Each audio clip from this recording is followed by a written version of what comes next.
یا تو انسان کافر ہو کر مرتا ہے یا مسلمان تو ہے مگر بے روزہ نماز گنہگار ہو کر مرتا ہے. اور تیسرا طبقہ اولیاء اللہ کا ہے، وہ تیسرے رجسٹر میں جو نام لکھانا چاہے تو چاہیے کہ وہ اللہ والوں کی صحبت اختیار کرے. کونوا مع الصادقین کا ترجمہ یہی ہے. میں اس کو پیری اور مریدی کی بات نہیں کر رہا ہوں. علامہ آلوسی رحمۃ اللہ علیہ تفسیر روح المعانی میں اس آیت کی تفسیر فرماتے ہوئے فرماتے ہیں کہ کونوا مع الصادقین کی تفسیر یہ ہے کیا کہ خالطوہم، ان کے پاس اتنا رہو، لتکونوا مثلہم، تاکہ ان جیسے ہو جاؤ. یعنی جس درد سے وہ اللہ کہتے ہیں، جس درد سے وہ سجدہ کرتے ہیں، جس درد سے وہ آہ کھینچتے ہیں، جیسی وہ تلاوت، جس جو یقین و ایمان، جو محبت ان کو اللہ نے عطا کی، آپ کو ویسی مل جائے گا. لتکونوا مثلہم، تم ان جیسے ہو جاؤ گے. لیکن اس کے لیے وقت چاہیے، زمانہ چاہیے. اور صرف ایک دن میں لال نہیں بنتا. میرے شیخ ماشاء عبدالغنی صاحب رحمۃ اللہ نے فرمایا کہ پہاڑوں میں جو لال بنتا ہے ایک دن میں بنتا ہے. 4-5 سال تک سورج کی شعاعیں اس کو ٹچ کرتی ہیں. 5 سال کے اندر جا کے وہ لال بنتا ہے. اللہ والوں کی نگاہیں 4-5 سال تک ہمارے قلوب کے پتھر پر نظر ڈالتی رہتی ہیں. ان کی دعائیں رات کو آہ سحرگاہی، رات کو ان کی دعائیں، پھر ان کی صحبتیں، ان کے ارشادات، ان کی برکتوں سے آہستہ آہستہ پھر وہ قلب لال بننے لگتا ہے. کچھ دن کے بعد بزبان حال جب خواجہ صاحب کا دل لال بن گیا تو حکیم الامت کو خطاب کر کے فرمایا کہ تو نے مجھ کو کیا سے کیا شوق فراوا کر دیا. پہلے جا پھر جانے، جا پھر جانے، جانا کر دیا. دوستو یہ ہوتا ہے. خواجہ صاحب نے فرمایا کہ دنیا والے اپنی سلطنت اور تخت و تاج پر ناز کرتے ہیں اور دنیا والے سورج و چاند کی روشنی کو روشنی سمجھتے ہیں، مگر اللہ والوں کے قلب میں خالق آفتاب ہوتا ہے. وہ سورج کے خالق سے رابطہ رکھتے ہیں. فرمایا یہ کون آیا کہ دھیمی پڑ گئی لوشمہ محفل کی. یہ کون ہے جو میرے قلب میں آیا کہ ساری کائنات ہماری نگاہوں میں پھیکی پڑ گئی. یہ کون آیا کہ دھیمی پڑ گئی لوشمہ محفل کی، پتنگوں کے عوض اڑنے لگی چنگاریاں دل کی. تو دوستو جب خدا تعالیٰ سے کی معرفت و محبت آتی ہے تو دل خود، آپ کہتے ہیں ایک مرتبہ خواجہ صاحب نے پوچھا بمبئی میں کہ حضرت کیا جب کوئی ولی اللہ بنا دیا جاتا ہے حق تعالیٰ اس کو اپنی محبت سے، نسبت سے اور ولایت سے مشرف کرتے ہیں، تو کیا اولیاء اللہ کو یہ پتہ چل جاتا ہے کہ مجھ کو ولایت عطا ہو گئی، یا مجھے نسبت میں اللہ وہ تعلق جو اولیاء اللہ کو کچھ ان کو محسوس بھی ہوتا ہے، کیا پتہ چل جاتا ہے؟ حضرت ثابت بنانی رحمۃ اللہ علیہ ایک تابعی ہیں، فرماتے ہیں کہ جب میری دعا قبول ہو جاتی ہے تو جب مجھے خدا تعالیٰ یاد فرماتے ہیں تو مجھے پتہ چل جاتا ہے. خادم نے پوچھا کیسے معلوم ہوتا ہے؟ فرمایا کہ قرآن میں اللہ نے فرمایا فاذکرونی اذکرکم، تم ہم کو یاد کرو ہم تمہیں یاد کریں گے. تو ہم یاد کر رہے ہیں ان کو تو یقیناً وہ ہمیں یاد کر رہے ہیں. کیوں بھائی قرآن غلط تو نہیں ہو جائے گا؟ جب ہمیں یاد کی توفیق دی، محبت دونوں عالم میں یہی جا کر پکار آئی، جسے خود یار نے چاہا اسی کو یاد یار آئی. تو یہ دیکھا آپ نے، اسی لیے جس کو توفیق توبہ نصیب ہوتی ہے وہ سمجھ لو اللہ کا مقبول ہے. وفقہم للتوبہ، اللہ تعالیٰ فرماتے ہیں کہ جس کو ہم چاہتے ہیں اپنا بنانا اس کو توفیق توبہ دے دیتے ہیں. تو یہ اللہ تعالیٰ کا ایک خاص فضل ہے کہ اللہ تعالیٰ اپنی توفیقات سے اس کو جلد فرما لیتے ہیں. اچھا بھائی اب میں بھی مختصر مضمون کرتا ہوں جو تھک رہا ہوں، انشاءاللہ تعالیٰ جو باقی مضمون آئندہ اب ترجمہ کیے دیتا ہوں. بات کیا چل رہی تھی کوئی بات اس وقت کہ اللہ تعالیٰ نے یہ قرآن کا نسخہ جو نازل فرمایا ہے کہ اولیاء اللہ کی صحبتوں میں رہو. صادقین بمانے متقین، متقین اولیاء اللہ ہی کو کہتے ہیں. بعض لوگ کہتے ہیں صاحب اس زمانے میں کہاں اولیاء اللہ ہیں. دراصل یہ قرآن کا انکار ہے. دل میں نیت نہیں ہے ان کو انکار کی، لیکن لازم اس سے انکار آتا ہے.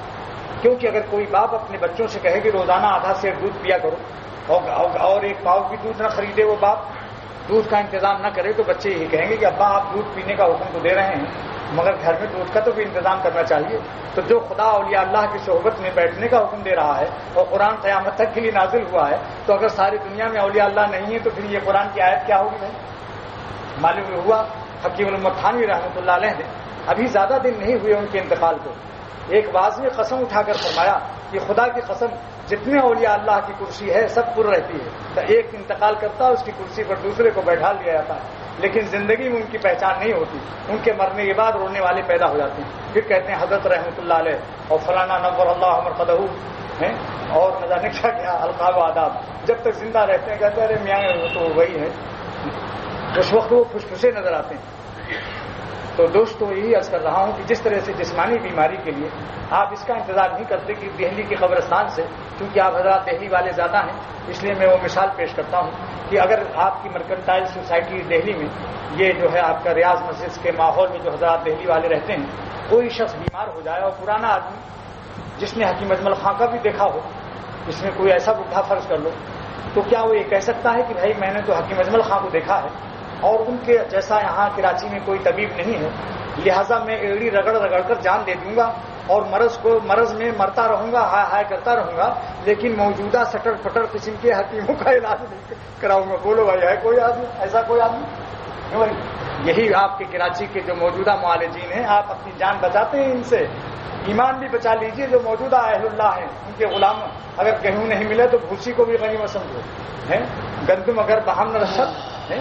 تو دوستو، اللہ والوں کو اگر نہیں پاتے ہو تو ان کے غلاموں کے اور ان کے صحبت میں رہنے والوں ہی کو غنیمت سمجھو اور دعا کرتے رہو۔ اللہ تعالیٰ دعا کی برکت سے اہل اللہ بھی عطا کر دیں گے۔ اگر آپ 2 رکعت نماز حاجت پڑھیں گے کہ کوئی تجھ سے کچھ، کوئی کچھ مانگتا ہے، الہی میں تجھ سے طلبگار تیرا، اے اللہ میں آپ سے آپ کو مانگتا ہوں، مگر آپ ملتے ہیں اپنے مقبول بندوں کے ذریعے سے، لہٰذا ہمیں وسیلہ بھی عطا فرمائیے، کوئی ذریعہ بھی عطا فرمائیے، ایسی صحبتیں بھی نصیب فرما دیجیے۔ تو یہ غیب سے انتظام ہوا۔ اگر مولانا رومی کے لیے شمس الدین تبریزی بھیجے جا سکتے ہیں تو آپ کی آہ اگر واقعی آہ ہے تو انشاءاللہ ایک بزرگ فرماتے ہیں، آہ من گرسر دارت، اگر میری آہ میں اثر ہے، یار من بکویم گزرے دارت، میرا محبوب میری گلی میں ضرور آئے گا۔ اگر آپ سچے دل سے اللہ سے، اللہ والوں کو مانگیں گے، آپ کو یقیناً انشاءاللہ وہ مل جائیں گے۔ اب دوسری، یہ تو آیت کا ترجمہ ہو گیا، اور اس کے بعد حدیث کا ترجمہ کر کے اب ختم کرتا ہوں۔ وہ ترجمہ حدیث کا یہ ہے کہ حضور فرماتے ہیں صلی اللہ علیہ وسلم کہ آسانی سے دیندار بننے کا نسخہ یہ ہے کہ تم کسی صالح اور نیک بندے کو اپنا خلیل بنا لو۔ خلیل کہتے ہیں جس کی محبت دل پر چھا جائے۔ المرء علی دین خلیلہ، یہ حدیث کے الفاظ ہیں، مشکات کی روایت ہے۔ امام غزالی نے اس کی شرح کی ہے کہ دلوں میں عادتوں کو چرانے کی عادت ہے۔ چور اور بدماشوں کے ساتھ جو رہتا ہے اس کی عادت دل چرا لیتا ہے۔ آپ افیمچیوں کے ساتھ رہیے، افیم کھانے کو دل چاہنے لگے گا۔ پان تمباکو والوں کے پاس ہر وقت رہیے تو دل چاہے گا میں بھی پان تمباکو کھا لوں۔ حقہ پینے والے کے پاس رہیں گے تو دل چاہے ایک کش میں بھی مار دوں۔ سگریٹ پینے والوں کے ساتھ رات دن رہو گے، سونتے سونتے دل چاہے گا چلو ایک کش لگا کے دیکھو کیسا ہوتا ہے۔ تو ایسی دل میں اللہ نے خاصیت رکھی۔ تو اللہ تعالیٰ کے نبی صلی اللہ علیہ وسلم فرماتے ہیں کہ اگر تم اہل اللہ کے پاس رہو گے تو ان کو خلیل بنا لو گے، دوست بنا لو گے، گہری دوستی، تو ان کے اخلاق و عادات تمہارا دل آہستہ آہستہ خود جذب کر لے گا۔ آہستہ سے تم بغیر مشقت کے ولی اللہ بن جاؤ گے۔ المرء علی دین خلیلہ، ہر انسان اپنے خلیل کے دین پر ہوتا ہے۔ یہ حدیث کا ترجمہ ہوگا۔ لہذا فلینظر، بس غور کر لو، احدکم، ہر شخص غور کر لے۔ حضور فرما رہے ہیں صلی اللہ علیہ وسلم، میں الفاظ نبوت کا ترجمہ کر رہا ہوں، وقت ختم ہو رہا ہے میری تقریر کا، اسٹیشن پر میری ریل پہنچ چکی ہے، سمجھا؟ السلام علیکم ہونے والا ہے۔ یہ آیت، اس حدیث کا ترجمہ، الفاظ نبوت کا ترجمہ سن لیجئے۔ المرء علی دین خلیلہ، ہر انسان اپنے گہرے دوست کے دین پر آٹومیٹک ہو جاتا ہے، خود بخود ہو جاتا ہے۔ لہذا فلینظر، خوب غور کر لو، احدکم، ہر ایک تم میں سے، من یخالل، کس کو اپنا دوست بناتا ہے۔ ایسا نہ ہو کہ جس کو بنا رہے ہو ویسے ہی ہو جاؤ گے۔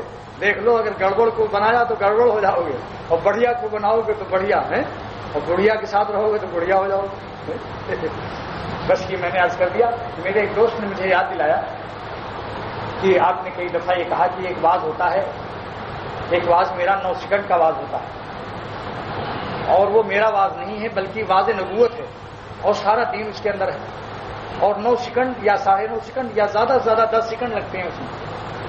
کسی دن انشاءاللہ آپ حضرات یاد دلائیں گے تو میں وہ واز نبوت جو 9 سیکنڈ کے اندر ہوا ہے اور سارا دین اس کے اندر ہے، اخلاقیات، عبادات، معاملات، انشاءاللہ تعالی آپ لوگوں سے کہہ دوں گا اس کو بیان کرنے سے پہلے کہ اپنی اپنی گھڑیاں سنبھال لیجیے، اور پھر انشاءاللہ وہ میں حضور صلی اللہ علیہ وسلم کا واضح نبوت پیش کروں گا، کیونکہ جس صحابی نے درخواست کی تھی اس واز کی، اس نے ایک قید لگا دی تھی، اذنی و عوجز، نصیحت کر دیجئے، واز سنا دیجئے، مگر مختصر سے سنائیے۔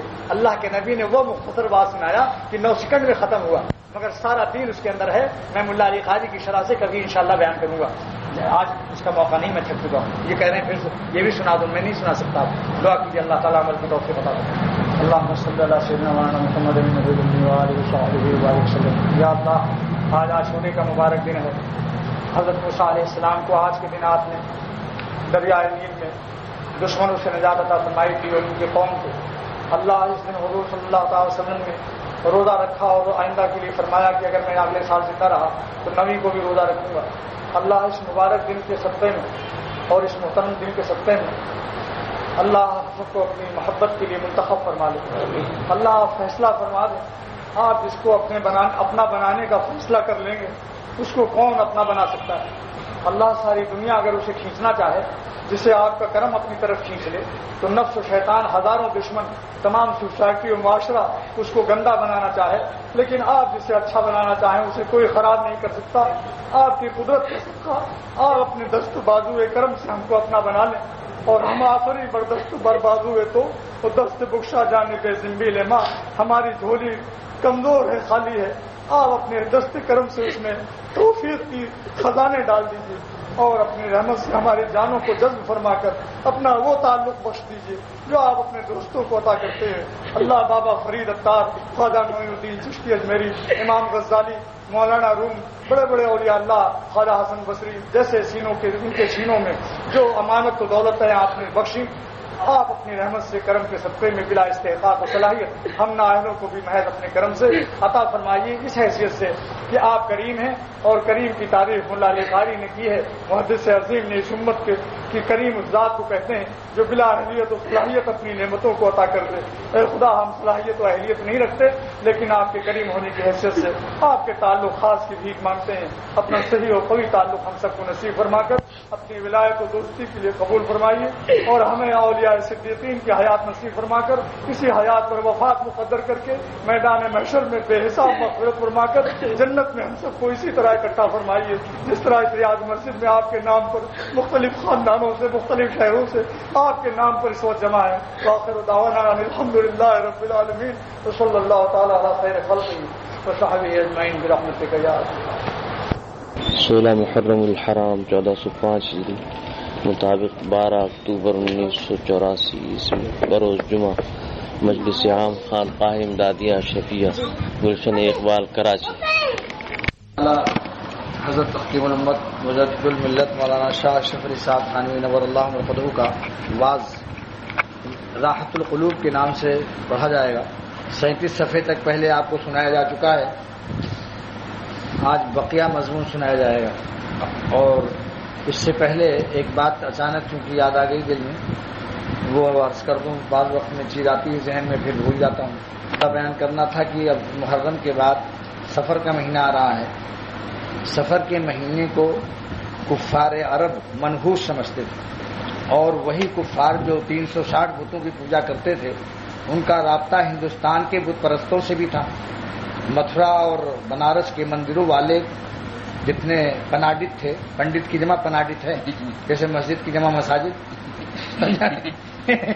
میں ذرا وزن جلدی مسٹر کی جمع مساٹر بنا دیتا ہوں. تو جتنے پناڈت متھرا اور بنارس اور ہردوار تھے، اب اس پر ایک قصہ یاد آیا کہ مولانا شاہ عبد الغنی صاحب رحمۃ اللہ علیہ اور یہ فقیر اختر ساتھ سفر کر رہا تھا. اور جانا کہاں تھا؟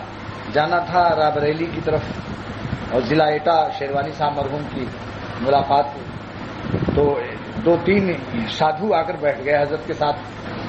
ہم اور حضرت آمنے سامنے بیٹھے تھے، اور ہر طرف دیکھتے ہیں 3-4 موٹے موٹے سادھو وہ نشانات جو لگاتے ہیں خاص، اور وہ برچھی اور اس میں وہ لوہا لگا ہوا کلاڑی، اس قسم کی صورت میں آ گئے. تو حضرت نے ایک شخص سے پوچھا کہ آپ لوگ کہاں جائیں گے؟ تو اس متکبر ایک سادھو نے بڑا منہ اینٹ کر کے، جیسے بہت خیرات سے قاری بعض وقت اینٹ کے راہ کو پر کر کے کوئی بات کہتا ہے، یعنی اردو کی بولی میں بھی روٹی کو بہت پر کرتا ہے، روٹی راہ کو مفخم ادا کرتا ہے. اور ایسے ہی وہ ایک شاگرد نے اپنے استاد سے کہا کہ ہاں، ایک قاری نے ایک حلوائی سے کہا کہ آپ کے پاس شیرہ ہے؟ اس نے کہا اتنا موٹا تو نہیں ہے. تو حضرت نے جب اس سے پوچھا تو اس کمبخت مردود ہندو متکبر نے کہا کہ میں ہریدوار جا رہا ہوں. بڑے اکڑ کے کہا ہریدوار. ان کا بہت بڑا مندر ہے اس ضلع میں، ایک ضلع ہے ہریدوار، وہاں تمام ہندوؤں کا زیارت گاہ اور بہت بڑا مندر ہے. تو حضرت نے جب اس نے ٹیڑھا منہ کر کے کہا ہریدوار، تو مولانا کا بھی کیا مقام تھا، اور ڈرنا تو جانتے ہی نہیں تھے، حضرت نے ڈرنا سیکھا ہی نہیں تھا. حضرت نے فوراً فرمایا کہ فی النار، ہریدوار پر قافیہ لگایا. ہاں فوراً فرمایا فی النار. مجھ سے زور سے کہا، آہستہ سے نہیں، میری طرف دیکھ کر فرمایا فی النار. اب وہ ہندو کیا جب سمجھتے نار، وہ تو سمجھتے ہیں ناری کا شوہر ہوگا. جیسے اندرا کہتی میں وہ ناری ہوں، میں وہ ناری ہوں کہ مدد چکھا دیتا ہوں بڑے بڑے سیاستدانوں کو. ہندو میں عورتوں کو ناری کہتے ہیں، اور عربی میں ناری مانے میری آگ، نار مانے آگ، جس کی جمع نیران آتی ہے. نار کی جمع نیران، اور دار کی جمع دیران، اور جار کی جمع جیران. لو بھائی دیکھو عربی کی لغتیں بھی پڑھا رہا ہوں، نہیں مجھے فضل آپ بتاؤ. یا حلیم یا کریم یا بر. حضرت نے مجھ سے فرمایا کہ مرتبہ تھانہ بھون سے حضرت کی زیارت کر کے ہم جا رہے تھے اعظم گڑھ. سہارنپور کے آگے ایک سکھ بیٹھا بندوق لیے ہوئے، اور اس نے جب مجھے میری داڑھی کو دیکھ کر کچھ داڑھی کا مذاق اڑایا، اور کچھ حضرت عیسیٰ علیہ السلام کے بارے میں اس نے کچھ اعتراض کیا، اور گفتگو ایسی حضرت کو جلانے کے لیے دین کے خلاف بات کرتے. اس کی بدتمیزی کی حد یہ ہوئی کہ اسٹیشن قریب آ گیا، اور اس نے آخر میں جو جملہ ایسا تیز گستاخی کا کہا حضرت عیسیٰ علیہ السلام کی شان میں. تو حضرت کے پاس ایک لاٹھی تھی، وہ ہمیشہ لاٹھی رکھتے تھے مولانا شاہ عبد الغنی صاحب، اور لاٹھی اتنی عمدہ سیکھی تھی کہ 500 آدمی کو تنہا گرا سکتے تھے. اور یہ بات حکیم الامت نے فرمائی. اور کب فرمائی؟ جب مولوی شبیر علی، مولانا ظفر احمد عثمانی اور مولانا شبیر علی اور بڑے بڑے علماء وہاں جو تھے، وہ حضرت کو نے فرمایا، حکم دیا کہ تم ذرا اپنا فن دکھاؤ، لاٹھی کا فن دکھاؤ. تو مولانا ہمارے شیخ نے لاٹھی کا فن دکھایا. تو حضرت نے اندازہ لگا لیا اور فرمایا کہ یہ تو 500 آدمیوں کے لیے عبدالغنی تنہا کافی ہے. مولوی عبدالغنی 500 آدمیوں کے لیے تنہا کافی ہے. اگر مجھے کبھی فوج کی ضرورت ہوئی تو میں اعظم گڑھ سے بلاؤں گا. یہ حضرت تھانوی رحمۃ اللہ علیہ فرمایا. تو حضرت نے تنہا اس سکھ کو لاٹھی اٹھا کر کے اور مارنے کو کیا، تو اتر کے بھاگ گیا. اسٹیشن آ گیا تھا، اور اسٹیشن پر بھاگا اتنی زور سے بندوق لیے ہوئے، اور حضرت پیچھے ڈنڈا لیے دوڑا رہے ہیں اپنی لاٹھی. اسٹیشن ماسٹر کے کمرے میں گھس گیا، اور مولانا چیخ چیخ کے فرما رہے ہیں، نکل خبیث کہیں کا مردود. اسٹیشن باہر کمرے سے نکل، پھر دکھاتا ہوں تیری بندوق اور اپنی لاٹھی کا تماشا. کبھی اللہ تعالیٰ بعض بندوں کو واقعی بہت جرأت قلب دیتے ہیں. قلب کی قوت ایک الگ نعمت ہے. قلب کی قوت کا تعلق غالب سے نہیں ہے. جسم بعض کمزور ہوتا ہے، دبلا پتلا، مگر قلب قوی ہوتا ہے. اور بعضوں کا جسم موٹا تازہ 3 من کا ہوتا ہے، اور قلب نہایت کمزور ہوتا ہے کہ بلی بھی کود پڑے اگر ان کے گھر میں تو ان کا دل دھڑکنے لگتا ہے. سمجھا؟ اور بعضوں کا جسم کم ہوتا ہے ایسے، مگر قلب نہایت قوی ہوتا ہے. اور اس کی مثال مولانا رومی رحمۃ اللہ علیہ نے بہت عجیب و غریب دی ہے کہ ایک بلی کیا ٹائیفائڈ میں مبتلا تھی، بہت کمزور تھی. 40 دن کے بخار کے بعد اس کی ہڈی نکل آئی، اور 50 چوہے ولایتی جو بہت وٹامن اور مکھن کھلا کر ان کو موٹا کیا گیا تھا، انہوں نے اس پر حملہ شروع کر دیا. اور میٹنگ کر کے کہا کہ ہم پسلی میں سوراخ کر دیں گے. کسی نے کہا ہم کان اچاڑ لیں گے، کسی نے کہا ہم اس کا دل نکال لیں گے، کسی نے کہا ہم یوں چبا ڈالیں گے. اور ان کا سب کا وزن بلی کے وزن سے 40 گنا زیادہ تھا، 40 گنا زیادہ. لیکن جب وہ سامنے آئے حملہ کرنے کے لیے، اور اپنی میٹنگ اور مشورے کے مطابق پروگرام بنا کر، اور اس نے جب دیکھا کہ کیا تماشا ہے، جو ہم سے اتنا دبا کرتے تھے آج اس بہادری سے چلے آ رہے ہیں مقابلے میں سارے چوہے، تو اس نے کوئی ہتھیار استعمال نہیں کیا. خالی اس نے ایک میو کہا. اس نے بس میو کی آواز کیا تھی کہ سب کی میانی ڈھیلی ہو گئی. جتنے چوہے تھے ایک دم بھگدڑ مچ گئی. سب بلوں میں گھستے گھستے بدن چھل گئے. یعنی ایک بل میں ایک چوہا گزر سکتا تھا تو 3 گھس رہے تھے اس میں. یہاں تک کہ تراش و خراش کی نوبت آ گئی. سمجھا؟ مصدر خراشیدن شروع ہو گیا، چھلنا، جسم چھل گئے ان کے. تو معرومی رحمۃ اللہ علیہ نے بیان فرمایا کہ دیکھو جسم کے لحاظ سے وزن میں زیادہ تھے، مگر بلی کے سینے میں جو دل ہے وہ چوہوں کے سینوں میں وہ دل نہیں ہے. 1 لاکھ لومڑیاں ہیں جو وزن میں شیر سے 100 گنا زیادہ ہیں، بلکہ 1000 گنا زیادہ ہیں. 1 لاکھ لومڑیوں کو آپ ترازو میں وزن کریں اور ایک شیر کو وزن کریں تو 1 لاکھ لومڑی کا وزن زیادہ ہوگا نہیں ہوگا. مگر معرومی فرماتے ہیں کہ اگر 1 لاکھ لومڑیاں ہیں بڑی اپنے وزن اور اپنی اکثریت پر ناز کرتے ہوئے شیر کی طرف بڑھیں اور شیر ایک دفعہ غرہ کے چنگھاڑ میں لگا دے تو ان کا کیا حال ہوگا. فرمایا مومن کی یہی شان ہے صاحب نسبت اللہ تعالیٰ جب تعلق عطا فرما دیتے ہیں پھر وہ سارے معاشرے سے ڈرتا نہیں ہے، وہ سارے عالم کو خاطر میں نہیں لاتا کہ دنیا کیا کہے گی ہم کو. اگر ہم داڑھی رکھ لیں گے یا اگر ہم پیجامے کو ٹخنے سے اوپر کر لیں گے اور ہم سنت کے مطابق رسول اللہ صلی اللہ علیہ وسلم کی سنت کے مطابق اپنی زندگی، اپنا کھانا پینا، شادی بیاہ، خوشی غمی سب حضور صلی اللہ علیہ وسلم کی سنت کے مطابق بنا دیں گے تو معاشرہ ہمیں حقیر سمجھے گا، اولڈ فیشن سمجھے گا، دقیانوسی سمجھے گا. تو ایسے وقت میں جو اللہ کا سے تعلق جس کو نصیب ہو جاتا ہے پھر وہ یہ سب چیزیں نہیں دیکھتا، وہ اس کو ساری کائنات لومڑی معلوم ہوتی ہے اپنے اللہ کی عظمت کے سامنے. خود اپنی عظمت نہیں، اپنے کو تو حقیر سمجھتا ہے. خدا تعالیٰ کی عظمت کے مقابلے میں ساری کائنات کی عظمت نگاہوں سے گر جاتی ہے، یہاں تک کہ اپنی نظر کی عظمت بھی ختم ہو جاتی ہے. پھر وہ اپنا چہرہ اپنی نظر سے نہیں دیکھتا، وہ یہ دیکھتا ہے کہ میرے مالک کو پسند ہے یا نہیں یہ چہرہ.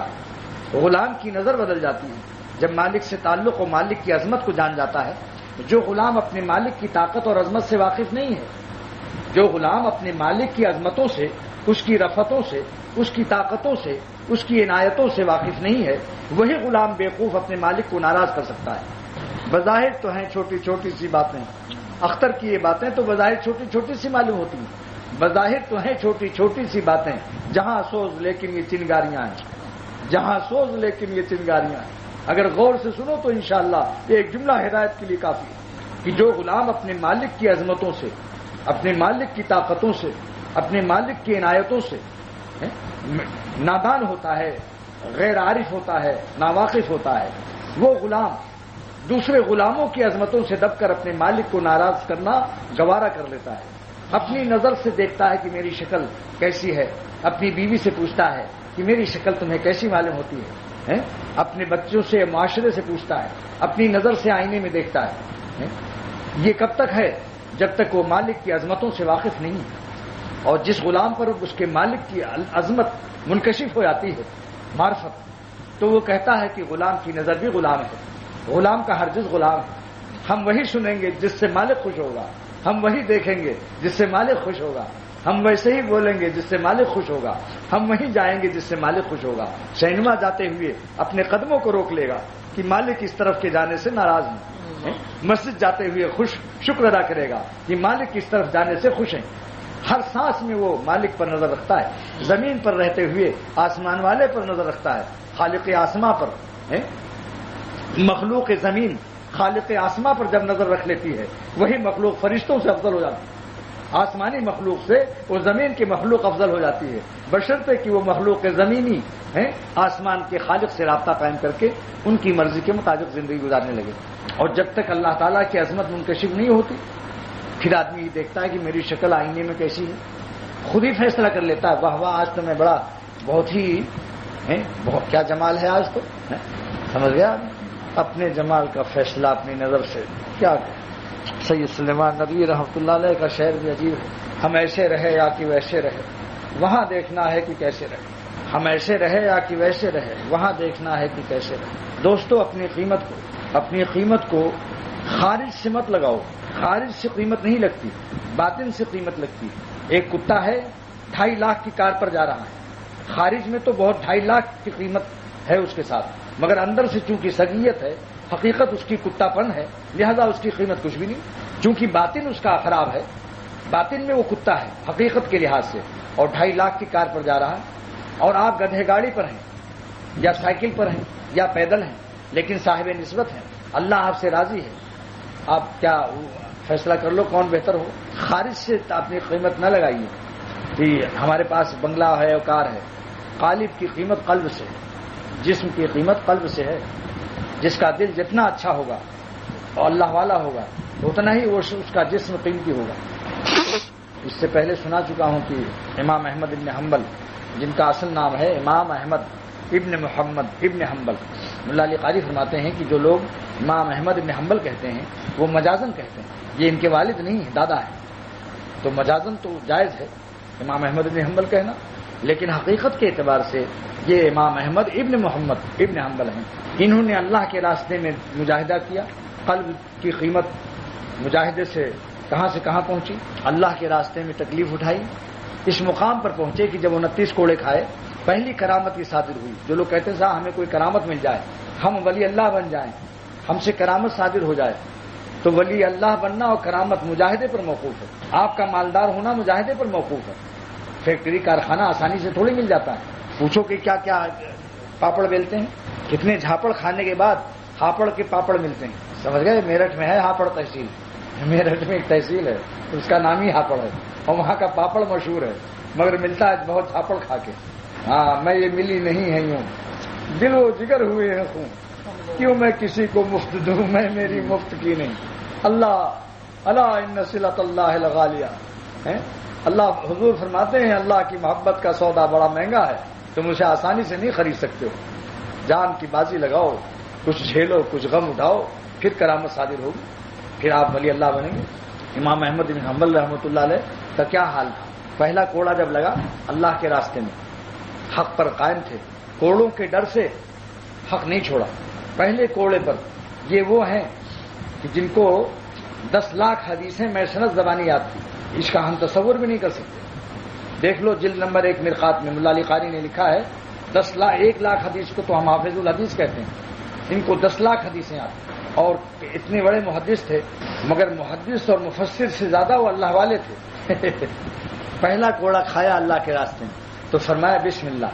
دوسرا جب کوڑا لگا تو فرمایا کہ لا حول ولا قوت الا باللہ. جب تیسرا کوڑا لگا تو فرمایا کہ القرآن کلام اللہ غیر مخلوق.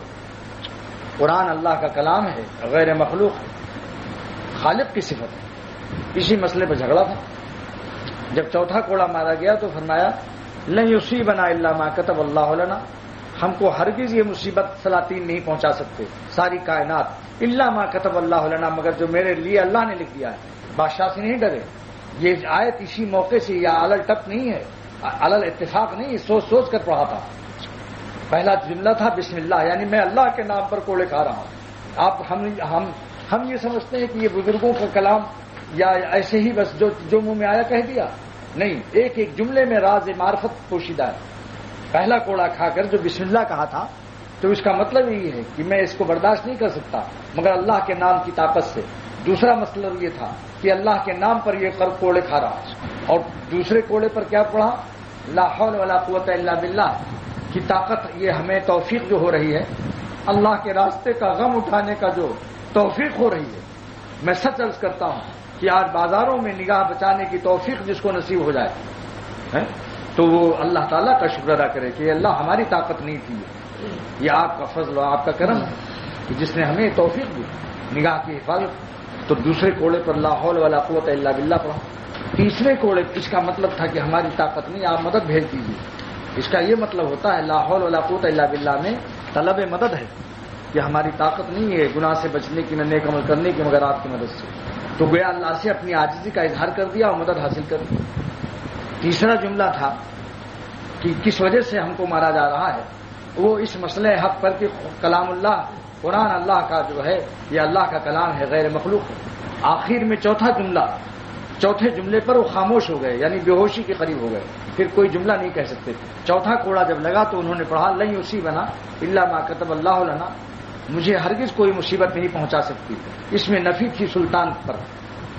حاکم وقت کو ڈانٹا تھا کہ تم یہ سمجھ رہے ہو کہ میں کوڑے لگا رہا ہوں, تم کو یہ طاقت نہیں ہے ہمیں مصیبت پہنچانے کی, کسی مخلوق کو یہ طاقت نہیں. لن یصیبنا, ہرگز دیکھو لن تاکید بانو نے لن تاکید کے ساتھ فرمایا, نفی جہد بلم. لن یصیبنا, ہرگز ہم کو مصیبت نہیں پہنچ سکتی الا ما, مگر وہ مصائب کتب اللہ لنا, لام آتا ہے انتفاع کے لیے, یعنی جو ہماری ترقی درجات کے لیے آ رہا ہے. لنا لام جو ہے علینا نہیں ہے. لن یصیبنا الا ما کتب اللہ علینا نہیں ہے, اعلی ضرر کے لیے آتا ہے عربی قواعد سے. لام نفع کے لیے آتا ہے, الا ما کتب اللہ لنا. ایسے رہنے دیں. تو میں عرض کر رہا تھا کہ بھائی غالب کی جسم کی کوئی قیمت نہیں ہے اگر قلب قیمتی نہیں, اگر دل کی قیمت نہیں ہے تو جسم کی کوئی قیمت نہیں. اس پر مضمون چل رہا ہے اور ارادہ کچھ اور تھا. مراد آباد پہنچ رہا ہوں. ارادہ تو ہمارے اختیار میں ہے, مراد آباد اللہ کے اختیار میں. ارادے کو مراد تک پہنچانا ہے.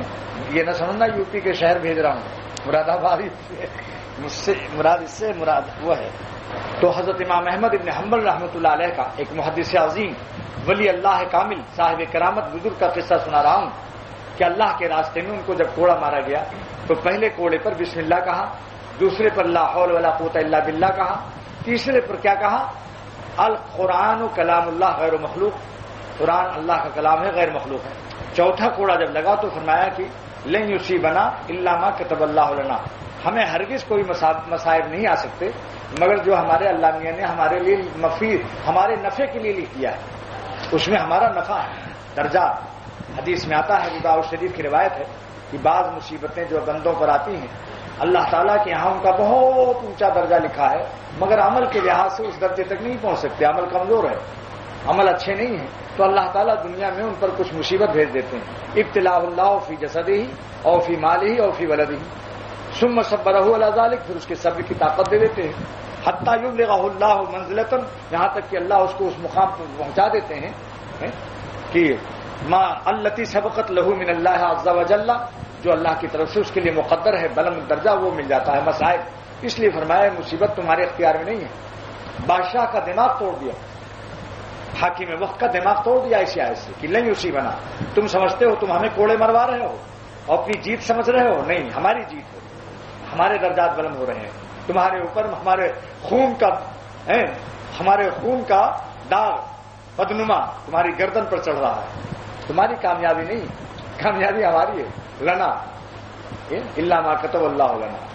چوتھے کوڑے پر آپ کا اظہار بند کھل گیا، لکھا ہے کہ کان تکتو سروالا، آپ کے شلوار جو ہے اس کی عربی جانتے ہیں کیا ہے؟ سروال. لفظ سروال ہے جس کی جمع سراویل آتی ہے. وہی سروال بگڑ کر ہمارے ملکوں میں شلوار ہو گیا. اصل میں عربی لفظ سروال ہے جس کی جمع سراویل آتی ہے، سمجھا نہیں؟ تو کانت تکتو سروال امام احمد بن حنبل کا پیجامے کا جو شلوار کا اظہار بند تھا وہ کیا تھا؟ حاشیت صوبن، یعنی من حاشیت صوبن منصوب بنظیر خافض، یعنی کپڑے کا کنارہ تھا. یہ آج کل کا اظہار بند نہیں جو بہت شاندار لال پیلے ہرے مضبوط بنے جاتے ہیں نیلون سے. نیلون ویلون نہیں تھا وہاں، نہ نیلون تھا نہ پتلون تھا اس زمانے میں، سمجھا نہیں، اور نہ لون تھا. تو جب وہ ٹوٹ گیا تو آپ نے آسمان کی طرف دیکھا اور ہونٹوں کو ہلایا. اس کے بعد بہت تیزی سے وہ پیجامہ اوپر اٹھ گیا. اس کے بعد آپ بے ہوش ہو گئے، اٹھا کر گھر گئے، بیمار ہو گئے. ایک محدث عظیم فرماتے ہیں کہ میں بغداد میں اس وقت موجود تھا اور میں نے جب شور غل سنا تو میں دوڑا اس مجمع کی طرف. تو میں نے پوچھا کہ ما حاضی عزت، تو یہ شور غل کیسا ہے؟ تو اہل بغداد نے کہا کہ ان امام احمد بن حنبل یمتحن، آج ان کا امتحان عشق ہو رہا ہے عشق کا امتحان. آ رہے ہیں ہر طرف تیر و سنا، آ رہے ہیں ہر طرف تیر و سنا، ہو رہا ہے عشق کا اب امتحان. میں نے کھولوں گا خلاف حق زماں، ان کی مرضی پر میری قربان جاں. امام احمد بن حنبل گویا بزبان حال یہ شعر پڑھ رہے تھے، ان کی مرضی پر میری قربان جاں، میں نہ کھولوں گا خلاف حق زباں. حق پرستوں کی سزا جور آیا ہے یہ یقیناً سنت پیغمبراں. حق پرستوں کی سزا جور آیا ہے یقیناً سنت پیغمبراں. یہ پیغمبروں کی سنت ہے کہ ان کو حق پرستی پر تکالیف مسائل ہوتے ہیں اور جو اقرب ہوتے ہیں ان کے پیارے ان کو. تو وہ محدث عظیم امام احمد کندی فرماتے ہیں کہ میں نے جب ان کو وہاں جا کر گھر پر عیادت کی تو میں نے پوچھا کہ وہ آپ نے چوتھے کوڑے کے بعد آسمان کی طرف منہ اٹھایا تھا اور کچھ آپ کے ہونٹوں میں نے حرکت پائی تھی، کیا آپ اللہ تعالیٰ سے کیا کہہ رہے تھے؟ امام احمد بن حنبل نے فرمایا کہ میں خدا سے یہ عرض کر رہا تھا کہ اللہم انی اسألک باسمک العظم، اے اللہ میں آپ کے اسم اعظم سے پناہ سے دعا درخواست کرتا ہوں. اللہم انی اسألک باسمک الذی، وہ اس نام کے صدقے میں آپ سے سوال کرتا ہوں. باسمک الذی ملأت بہ العرش، کہ سارا عرش آپ نے اس سے بھر دیا ہے، سارے عرش پر وہی نام لکھا ہوا ہے. دیکھیے کعبے کے غلاف پر سارا ایک ہی نام ہے بس، اللہ اللہ اللہ. جس نے نہ دیکھا ہو کبھی مجھ سے تنہائی میں دیکھ لے. میرے پاس غلاف کعبے کا ایک ٹکڑا ہے، سارے کعبے کے غلاف پر اللہ اللہ لکھا رہتا ہے۔ اب آپ کہیں گے غلاف کعبے کا ٹکڑا کیسے مل گیا؟ کیونکہ بعضی ہمارے ملکوں میں قینچی لیے رہتی اور چپے سے جب دیکھا سپاہی نہیں ہے تو کاٹ لیتی ہیں، تو میرا چوری کا مال نہیں ہے اس لیے عرض کر دیا۔ ہم نے وہاں قینچی نہیں لگائی ہے۔ بنگلہ دیش کا ایک وفد شاہ سعود کا معزز مہمان بن کر گیا تھا۔ جب میں کشور گنج گیا تو وہاں کا ایک عالم جو شاہی مہمان تھا وہاں، اس نے کہا تھا کہ مجھے اللہ شاہ سعود فیصل شاہ سعودیہ عرب نے مجھے غلاف کعبے کا ٹکڑا بطور انعام دیا ہے، جو ہر سال اترتا ہے اور نیا چڑھتا ہے، تو اس میں سے ہم آپ کو کچھ دینا چاہتے ہیں۔ ارے میں نے کہا سبحان اللہ، لاؤ بھائی، تو اس کو تو میں عطر لگا کے رکھے ہوئے ہوں، کبھی کبھی اس کا پیار لیتا ہوں، آنکھوں سے لگاتا ہوں کہ یہ خدا کے گھر پر رہ چکا ہے۔ اس لیے عرض کر دیا کہ بعد کوئی کہے گا پتہ نہیں کیسے کاٹ کے لے آئے ہو، کینچی وینچی ماری تھی کیا آپ کرنے میں؟ الحمدللہ اس کو میں خلاف ادب ناجائز سمجھتا ہوں۔ ایسی محبت نہیں ہونی چاہیے کہ دیکھا سپاہی نہیں دیکھ رہا ہے چپے سے تھوڑا سا مار دیا کینچی، یہ کوئی محبت ہے؟ یہ اللہ یہ محبت نہیں۔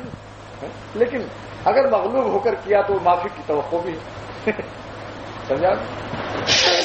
تو امام احمد بن حنبل نے فرمایا کہ چوتھے کوڑے پر جب مجھے میرا پیجامے کا اظہار بند جو تھا کپڑے کا کمزور تھا، چوتھے کوڑے لگنے سے کمر پر وہ ٹوٹ گیا تھا، تو میں نے اللہ سے عرض کیا کہ یہ خدا میں آپ کے اس نام مبارک کے صدقے میں سوال کرتا ہوں کہ اس سے آپ نے سارا عرش اعظم بھر دیا ہے، سارے عرش اعظم پر جو نام آپ نے لکھا رکھا ہے، اسألک بسمک الذی ملأت بہ العرش ان کنت تعلم انی علی الصواب، اگر آپ جانتے ہیں کہ میں احمد ابن حنبل حق پر ہے تو لا تحتک ستری، میرے پردے کو آپ نہ کھولیے نہ پھاڑیے، مجھے ننگا نہ ہونے دیجیے، فلا تحتک ستری، میرا پردہ نہ پھاڑیے، مجھے ننگا نہ ہونے دیجیے، مجھے ذلیل نہ کیجیے اپنی رحمت سے، اگر میں آپ کے راستے پر حق پر ہوں۔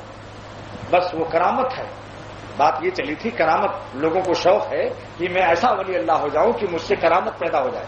کرامت کہتے ہیں کہ جو عام انسانوں سے کام نہ ہو سکے وہ کام ولی اللہ سے ہو جاتا ہے، اللہ کی طرف سے ان کو اکرام دیا جاتا ہے۔ کرامت معنی ہی عزت ہے، خدا اپنے دوستوں کو کبھی عزت دیتا ہے لیکن ان کے اختیار میں وہ کرامت نہیں ہے کہ جب چاہیں اس کو استعمال کریں، وہ اللہ تعالیٰ کی طرف سے اعزاز ہوتا ہے، جب چاہتے ہیں دے دیتے ہیں، نہیں چاہتے نہیں دیتے۔ وہی صاحب کرامت کسی وقت میں بالکل کچھ نہیں، اختیاری نہیں چیز ہے کرامت۔ تو یہ بات اس محدث عظیم نے معلوم کر لی کہ یہ بطور کرامت کے ان کا پیغامہ ہو گیا تھا۔ اس کے بعد ان کو خواب میں دیکھا اسی محدث عظیم نے، تو پوچھا کہ اللہ تعالیٰ نے آپ کے ساتھ کیا معاملہ کیا؟ امام احمد بن حنبل رحمۃ اللہ علیہ نے عرض کیا، فرمایا کہ اللہ تعالیٰ نے مجھ سے سوال کیا کہ یا احمد حل ضربت فیہ، اے احمد کیا تو میرے راستے میں مارا گیا ہے؟ اے احمد حل ضربت فیہ، سبحان اللہ، میری محبت میں کیا تجھے کوڑے لگے تھے؟ عرض کیا کہ نام یا ربی، بے شک مجھے ضرورت تو فیکا، میں تو آپ کے راستے میں مارا گیا، بہت مجھے سزا ملی۔ اللہ نے فرمایا کہ فانظر الی وجہی، میرے چہرے کی زیارت کر لے، قد اباحت لک، حاضر نظر میں نے تیرے لیے اپنا دیدار مباح کر دیا، جبکہ دوسروں کو قیامت کے فیصلے کے بعد میں اپنے کو دکھاؤں گا۔ آج تیرے لیے میرا دیدار حاضر اسٹاک ہے، جس کو جنت حاضرہ، یعنی فوراً تم ابھی میری دیدار کی زیارت کر لو، مجھے دیکھتے ہی سارا غم بھول جاؤ گے، مجھے دیکھتے ہی سارا غم بھول جاؤ گے، سمجھا؟ ان کے آنے سے جو آ جاتی ہے منہ پر رونق، یہ تو ہے، لیکن اللہ تعالیٰ کے دیدار کے بعد بھلا کوئی غم باقی رہ سکتا ہے؟ کوئی غم باقی رہ سکتا ہے؟ دکھا جلوہ وہی غارت گرے جانے ہنسی جلوہ، اصغر گونڈوی رحمۃ اللہ علیہ فرماتے ہیں دکھا جلوہ وہی غارت گرے جانے ہنسی جلوہ، چاہے پرخ سے اڑ جائے، دور تو ٹکڑے ٹکڑے ہو گیا تھا، لوگ تو یہ سمجھتے ہیں کہ قلت تحمل سے ایسا ہوا، مگر مولوی فرماتے ہیں نہیں، عاشق تھا وہ، اس نے چاہا کہ میرے باطن میں آ جائیں وہ، اگر ٹھس رہوں گا، ٹکڑے ٹکڑے نہیں ہوں گا تو اوپر ہی اوپر رہ جائیں گے، مہمان باہر ہی رہ جائے گا، لہذا چاہا کہ تجلی خالی جبل کی ظاہری سطح پر نہ رہ جائے کوہ طور کے، بلکہ میرے باطن میں بھی آ جائے۔ گویا وہ زبان حال سے اس پہاڑ نے یہ شعر پیش کیا، آ جا میری آنکھوں میں، سما جا میرے دل میں، ٹکڑے ٹکڑے ہونے کی وجہ یہ بیان کی معرومی رحمۃ اللہ علیہ نے، فرماتے ہیں بربرون کوہ چیزت نور سمد، بربرون کوہ، اس پہاڑ طور کی ظاہری سطح پر جب اللہ کی تجلی نازل ہوئی تو پارا شد، ٹکڑے ہو گیا، کیوں؟ تاکہ وہ اللہ کا نور میرے باطن میں بھی آ جائے۔ یہ ہے عاشقوں کی باتیں، اسی لیے بزرگوں نے فرمایا کہ خدا کے عاشقوں کی صحبت کے بغیر عشق و محبت اللہ کی نہیں پا سکتے ہو، کتابوں سے نہیں پا سکتے ہو، نہ کتابوں سے، نوازوں سے، نظر سے پیدا، دین ہوتا ہے بزرگوں کی نظر سے پیدا۔ یہ محبت وہ امانت ہے جو سینوں سے ملتی ہے، جو عشق کی خاصیت، جو آگ کی خاصیت وہ عشق کی خاصیت، جو آگ کی خاصیت وہ عشق کی خاصیت۔ ایک خانہ بہ خانہ ہے، ایک سینہ بہ سینہ ہے۔ آگ گھر سے گھر میں لگتی ہے، خدا کی محبت سینوں سے سینوں میں لگتی ہے۔ خدا کی محبت کا چراغ ایک سینے سے دوسرے سینوں میں جاتا ہے، کتابوں سے نہیں جاتا۔ 1,00,000 کتابیں پڑھ لو مگر خدا کی محبت کے طرز سے ناش نہ رہو گے کہ یہ کتاب جو صراط مستقیم بتا رہی ہے، جو حامل صراط مستقیم ہے، صراط مستقیم کا بدل الکل من الکل، صراط الذین انعمت علیہم، فرمایا یہ بدل ہے، اور بدل کی 4 قسموں میں بدل الکل من الکل ہے، بدل الباز نہیں ہے، بدل الاستعمال نہیں ہے، بدل الغلط نہیں ہے۔ بدل کی 4تھی قسم کیا ہے؟ بدل الکل من الکل، یعنی جو شخص چاہے کہ میں صراط مستقیم پا جاؤں وہ کسی اللہ والے کے ساتھ جڑے بغیر صراط مستقیم نہیں پا سکتا۔ یہ تفسیر روح المعانی پیش کر رہا ہوں، چنانچہ دیکھ لو ان کے اخلاق جو اہل اللہ کی صحبت یافتہ نہیں ہیں اور کتابوں کی ان کے پاس ترک پیٹھ پر لدی ہوئی ہے، کچھ دن اور رات ان کے ساتھ گزار لو گے تو میری باتوں کی تحقیق اور میری باتوں کی تصدیق کرو گے کہ واقعی بات یہ ہے۔ حکیم الامت نے ایسے تھوڑی فرمایا کہ 5 منٹ کے لیے میرے پاس 2 مولوی لاؤ، اور دونوں عالم، ایک درجے کی دماغ، ایک درجے کا فشق دونوں پاس میں، دونوں کی قابلیت بھی یکساں ہو، لیکن ایک مولوی اس میں، ایک عالم اس میں اہل اللہ کا صحبت یافتہ ہو، دوسرا عالم خالی کتاب دیکھتا ہے، بزرگوں کے پاس نہیں جاتا۔ دونوں کو لاؤ میرے پاس، 5 منٹ وقت لوں گا، ہم کو بتاؤ مت کہ یہ عالم اللہ والوں کے پاس رہا ہوا ہے اور یہ عالم اللہ والوں کے پاس نہیں جاتا بلکہ خالی کتاب دیکھتا ہے، ہم کو مت بتاؤ۔ 5 منٹ ہم دونوں سے گفتگو کریں گے، ان کی آنکھوں کو تیور دیکھیں گے، انداز گفتگو دیکھیں گے، رفتار دیکھیں گے، گفتار دیکھیں گے، پھر دل سے فیصلہ کر دیں گے۔ میں حکیم الامت فرماتے ہیں میرا قلب فیصلہ کرے گا اور بالکل صحیح فیصلہ کرے گا کہ یہ بزرگوں کا صحبت یافتہ ہے اور یہ کندے ناتراش غیر صحبت یافتہ ہے۔ جیسے کوئی لکڑی ہو، ایک بڑھئی کے پاس، کارپینٹر کے پاس چھیلی ہوئی ہو، صاف چکنی ہے، اور ایک ہے کہ درخت کا بوٹا آ گیا، فرق ہوتا ہے نہیں دونوں میں؟ بولو بھائی، بہت فرق ہوتا ہے۔ تو یہ عرض کر رہا تھا کہ امام احمد بن حنبل، میں بات تو اس پر چلی تھی کہ دوستو ظاہر کی فکر مت کرو کہ ہمارے جسم پر کپڑے کتنے قیمتی ہیں، یہ فکر مت کرو کہ ہمارا مکان کتنا قیمتی ہے، یہ فکر مت کرو کہ ہمارے پاس کار ہے یا نہیں ہے، یہ فکر مت کرو کہ ہم نے شامی کباب اور پراٹھے کھائے، بریانی ملی یا نہیں ملی۔ میں واللہ قسم کھاتا ہے اختر، اور میں ایک مسلمان کی قسم، اگرچہ وہ گنہگار ہو اس کی تسلیم کرنا امت پر واجب ہے، قسم کو جھٹلانے کا کوئی جواز نہیں ہے۔ میں یہ کہتا ہوں کہ اگر آپ بریانی اور شامی کباب ایئر کنڈیشن میں ہیں لیکن خدا تعالیٰ کو سے آپ نے تعلق ڈھیلا ڈھالا کر رکھا ہے تو آپ کا سکون بھی ڈھیلا ڈھالا ہوگا، اور اگر آپ نے اللہ کو راضی کر رکھا ہے، خوب ٹیک چست چالاک مجاہد بن کر جتنے ہی زیادہ اپنے مالک کو راضی کرو گے اتنے ہی زیادہ دنیا اور آخرت میں خوش رہو گے۔ جو اپنے غلام اپنے مالک کو جتنا خوش رکھتا ہے، مالک بھی اپنے اس غلام کو اتنا ہی خوش رکھتا ہے۔ یہ کیا کوئی منطق کی بات ہے؟ دوستو سادے سادے الفاظ میں حقیقت اختر پیش کر رہا ہے۔ ایک گناہ بھی اپنے پاس نہ آنے دو، کوشش کرو کہ ہم سے کوئی مکروہ کام بھی نہ ہو۔ بعض لوگ کہتے ہیں صاحب چھوٹا موٹا ذرا گناہ کر لینے میں کیا حرج ہے، یہ محبت کی کمی ہے۔ علامہ آلوسی فرماتے ہیں کہ لا تحقرن صغیرۃ، لا تحقرن صغیرۃ، کسی صغیرہ گناہ کو حقیر مت سمجھنا۔ کیوں؟ فإن الجبال من الحصى، جتنے پہاڑ ہیں کنکڑیوں سے بنتے ہیں، تھوڑا تھوڑا ٹکڑا پتھر کا جمع ہوا پہاڑ ہو گیا۔ چھوٹا چھوٹا گناہ کرو گے ایک دن سب مل کر بڑا گناہ بن جائے گا، گناہوں کا پہاڑ ہو جائے گا۔ یہ جو لوگ کہتے ہیں کہ میں یہ مکروہ ہے مولانا یا حرام ہے، اس سوال کا مطلب کیا ہوتا ہے؟ مطلب یہ ہے کہ اگر مکروہ ہے تو کوئی بات نہیں، کرتا رہوں، اگر حرام ہے تو بچنے کی کچھ فکر کروں۔ یہ مکروہ حرام کا جو سوال کرتے ہیں، امام محمد رحمۃ اللہ علیہ قول علامہ شامی جلد نمبر 1 میں لکھتے ہیں کل مکروہ حرام عند محمد، امام محمد صاحب مذہب ہیں، ہمارے حنفیوں کے بڑے امام ہیں، کہتے ہیں کہ ہر مکروہ حرام ہے۔ اور طرفین صاحبین یعنی امام یوسف اور امام حنیفہ رحمۃ اللہ علیہ فرماتے ہیں کہ کل مکروہ حرام تو نہیں کہتے وہ، لیکن فرماتے ہیں کل مکروہ اقرب الی الحرام، ہر مکروہ حرام سے قریب ہے۔ تو آپ حرام سے قریب تو ہو گئے، جیسے ذاکر کے لیے ملا علی قاری نے لکھا ہے کہ جو شخص اللہ کے نام لینے لگتا ہے بزرگوں کے مشورے سے، اللہ اللہ شروع کر دیتا ہے، کچھ تسبیحات لا الہ الا اللہ کی تلاوت کی، ذکر کی، تو وہ آج وہ اللہ والا ایک ہی دن میں نہیں بنے گا، آج ہی واصل اللہ نہیں ہوگا، واصل باللہ آج ایک دن میں نہیں ہوگا، لیکن واقف علی الباب ہو جائے گا، یعنی اللہ کے دروازے تک پہلے ہی دن کے ذکر سے پہنچ جائے گا۔ جس نے اللہ کا نام لینا شروع کر دیا، مولا علی قاری فرماتے ہیں الذاکر کالواقف علی الباب، جس کو خدا کے نام لینے کی توفیق ہو گئی وہ خدا کے دروازے پر پہنچ گیا، دستک دے رہا ہے۔ یہ ذکر کیا ہے؟ اللہ اللہ اللہ اللہ، یہ کیا نام لے رہا ہے؟ دروازہ کھٹکھٹا رہا ہے کہ دروازہ کھول دیجئے، ہم آپ کا نام لے رہے ہیں۔ جب کسی کا نام لیا جاتا ہے، جمیل صاحب کے دروازے پر ہم پہنچے 7 نمبر پر اور دروازہ بند ہے، جمیل صاحب جمیل صاحب جمیل صاحب، آخر ان کو رحم آئے گا بھی نہیں، کوئی دروازہ کھٹکھٹا رہا ہے۔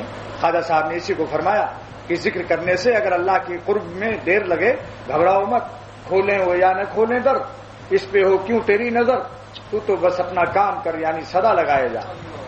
دروازہ دیر سے چاہے کھلے، پڑے رہو دروازے پر، پڑا رہنا بھی عظیم الشان نام ہے۔ اگر خدا نہ ملا، اول تو یقیناً ملے گا، کوئی دنیا میں خدا کا عاشق نہیں گزرا جس کو خدا نہ ملا ہو۔ دنیاوی معشوقوں نے تو بے وفائی کی ہے، ہمیشہ کی ہے، یہ بے وفا ہیں، یہ نہیں ملیں گے آپ کو، اور مل بھی جائیں گے تو عارضی ملیں گے، اور اگر کہیں اور مال پانی پائیں گے تو تم کو زہر دے کر ہلاک بھی کر دیں گے۔ اگر دیکھیں گے کہ یہ تو 10,000 تنخواہ ہے، دوسرا 40,000 والا مل گیا ہے، جس کے پاس کار تو مزدہ ہے، اور اس کے پاس بہت ہی زبردست ہے، کیا ہے بھائی سب سے بڑی کار کا نام کیا ہے آج کل؟ ارے نہیں میاں، اور کوئی نام بتاؤ۔ مرسڈائز، کیا نام ہے؟ مرسڈیز ہے۔ تو یہ دنیا میں ان کا حال ہے، مگر اللہ سے باوفا ہیں جو غریب سے غریب عاشقوں کو بھی نواز دیتے ہیں، سمجھا؟ بادشاہوں کو بھی ولایت عطا کرتے ہیں، اور ایک مسکین مسلمان کو بھی ولی اللہ بنا دیتے ہیں۔ دنیا میں کوئی ایسا محبوب لاؤ جو کہ غریبوں پر بھی نظر کر دے۔ یہ کہتے ہیں کہ تمہاری آہ و آنسو لے کر کیا کریں گے، ہمیں تو پیسہ چاہیے۔ اور اللہ تعالیٰ کیا، اسی لیے تو مولانا شاہ محمد احمد صاحب نے فرمایا تھا کہ میں ان کے سوا کس پہ فدا ہوں یہ بتا دے، لا مجھ کو دکھا ان کی طرح کوئی اگر ہے، اللہ جیسا کوئی محبوب لاؤ ہمیں دکھاؤ دنیا میں۔ یہ کیا ہے کہ اچھا، اور ایک بات اور بھی ہے کہ مان لو ان پر مر گئے، زمین پر خوب ساتھ دیا، زمین کے نیچے جائیں گے کوئی؟ ذرا کوئی دوست ایسا ہو جو بتا دے کہ جب تم زمین کے نیچے جاؤ گے، جنازہ دفن ہوگا تو میں بھی تمہارے ساتھ لیٹ جاؤں گا، کوئی ہے ایسا یار؟ لیکن اللہ ایسا باوفا یار ہے۔ مفتی شفیع صاحب رحمۃ اللہ فرمایا ایک مثنوی کا شعر کا ترجمہ کہ اللہ تعالیٰ فرماتے ہیں اے دنیا والو، جتنے تمہارے یار ہیں زمین کے اوپر تک ہیں، ارے مجھ سے دوستی کر لو، ہم زمین کے اوپر بھی تمہارے یار ہیں اور زمین کے نیچے بھی تمہارا ساتھ دیں گے۔ نحن اولیاؤکم فی الحیات الدنیا و فی الآخرہ، ہماری ولایت تمہارے دونوں جہان میں کام دے گی۔ علامہ آلوسی نے ایک تفسیر اس کی یہ بھی کی ہے، سارے عالم پر، ساری کائنات پر، یعنی امریکہ اور روس اور جرمن اور جاپان پر، چاہے یہ راکٹ، چاہے یہ کتنے ہی ترقیات کر رہے ہوں، اللہ والے ان پر رو رہے ہیں کہ ہائے جب مریں گے کیا حال ہوگا ان کا۔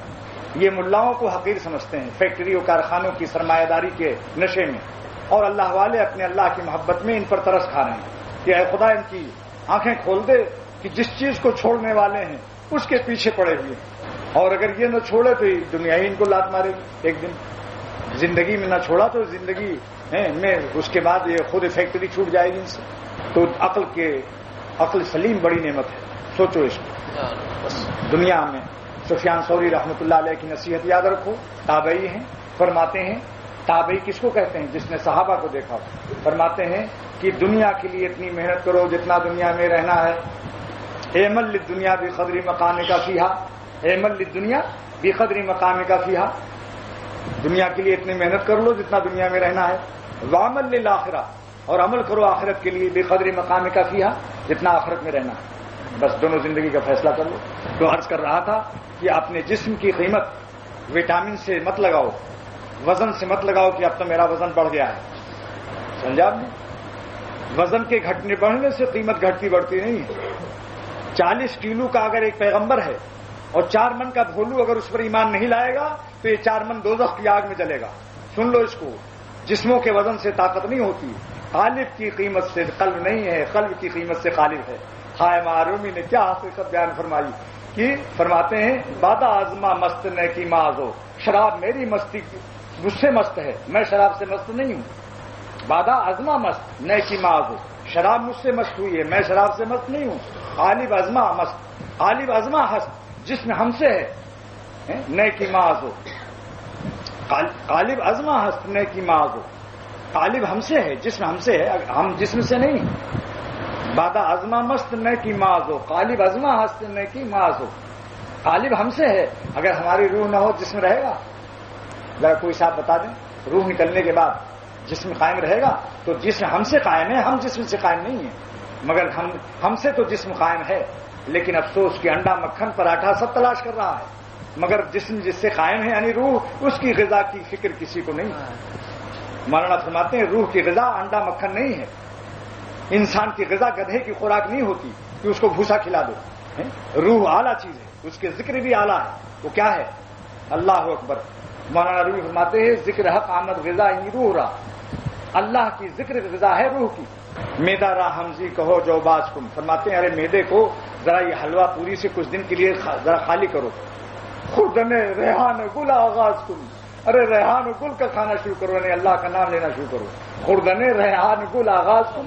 میدا را حمزی کہو جو باز کن. ارے جو گیہوں بہت کھا چکے ہو اے دوستو. وارے مولانا رومی کیا اللہ کا پیارا بندہ تھا. فرماتے ہیں ساری زندگی روٹی کھا، گیہوں جو بہت کھا چکے. اب ذرا اللہ کی محبت بھی تو سیکھو، اللہ کا نام. خوردن ریحان گل آغاز کرو، ریحان گل کا بھی آغاز کرو تاکہ اس سے قلب میں نور پیدا ہو. پھر لبوں میں دیکھو کیا گفتگو میں بھی اس کا اثر آ جائے گا. کل اہل اللہ کے کلام میں اثر کی وجہ یہی لکھی معرومی نے. فرماتے ہیں کہ ہر کی باشد قوتے و نور جلال، جس کا غذا اللہ کا نور ہوگا، کیوں نہ باشد از لبش سحر حلال، اس کی لبوں سے کلام مؤثر کیوں نہیں پیدا ہوگا. اللہ اللہ کر کے دیکھو، اللہ اللہ کر کے دیکھو، انشاءاللہ ایسا نور آئے گا کہ خود ٹیڈیاں، خود سینما VCR تمہاری نگاہوں سے گر جائے گا.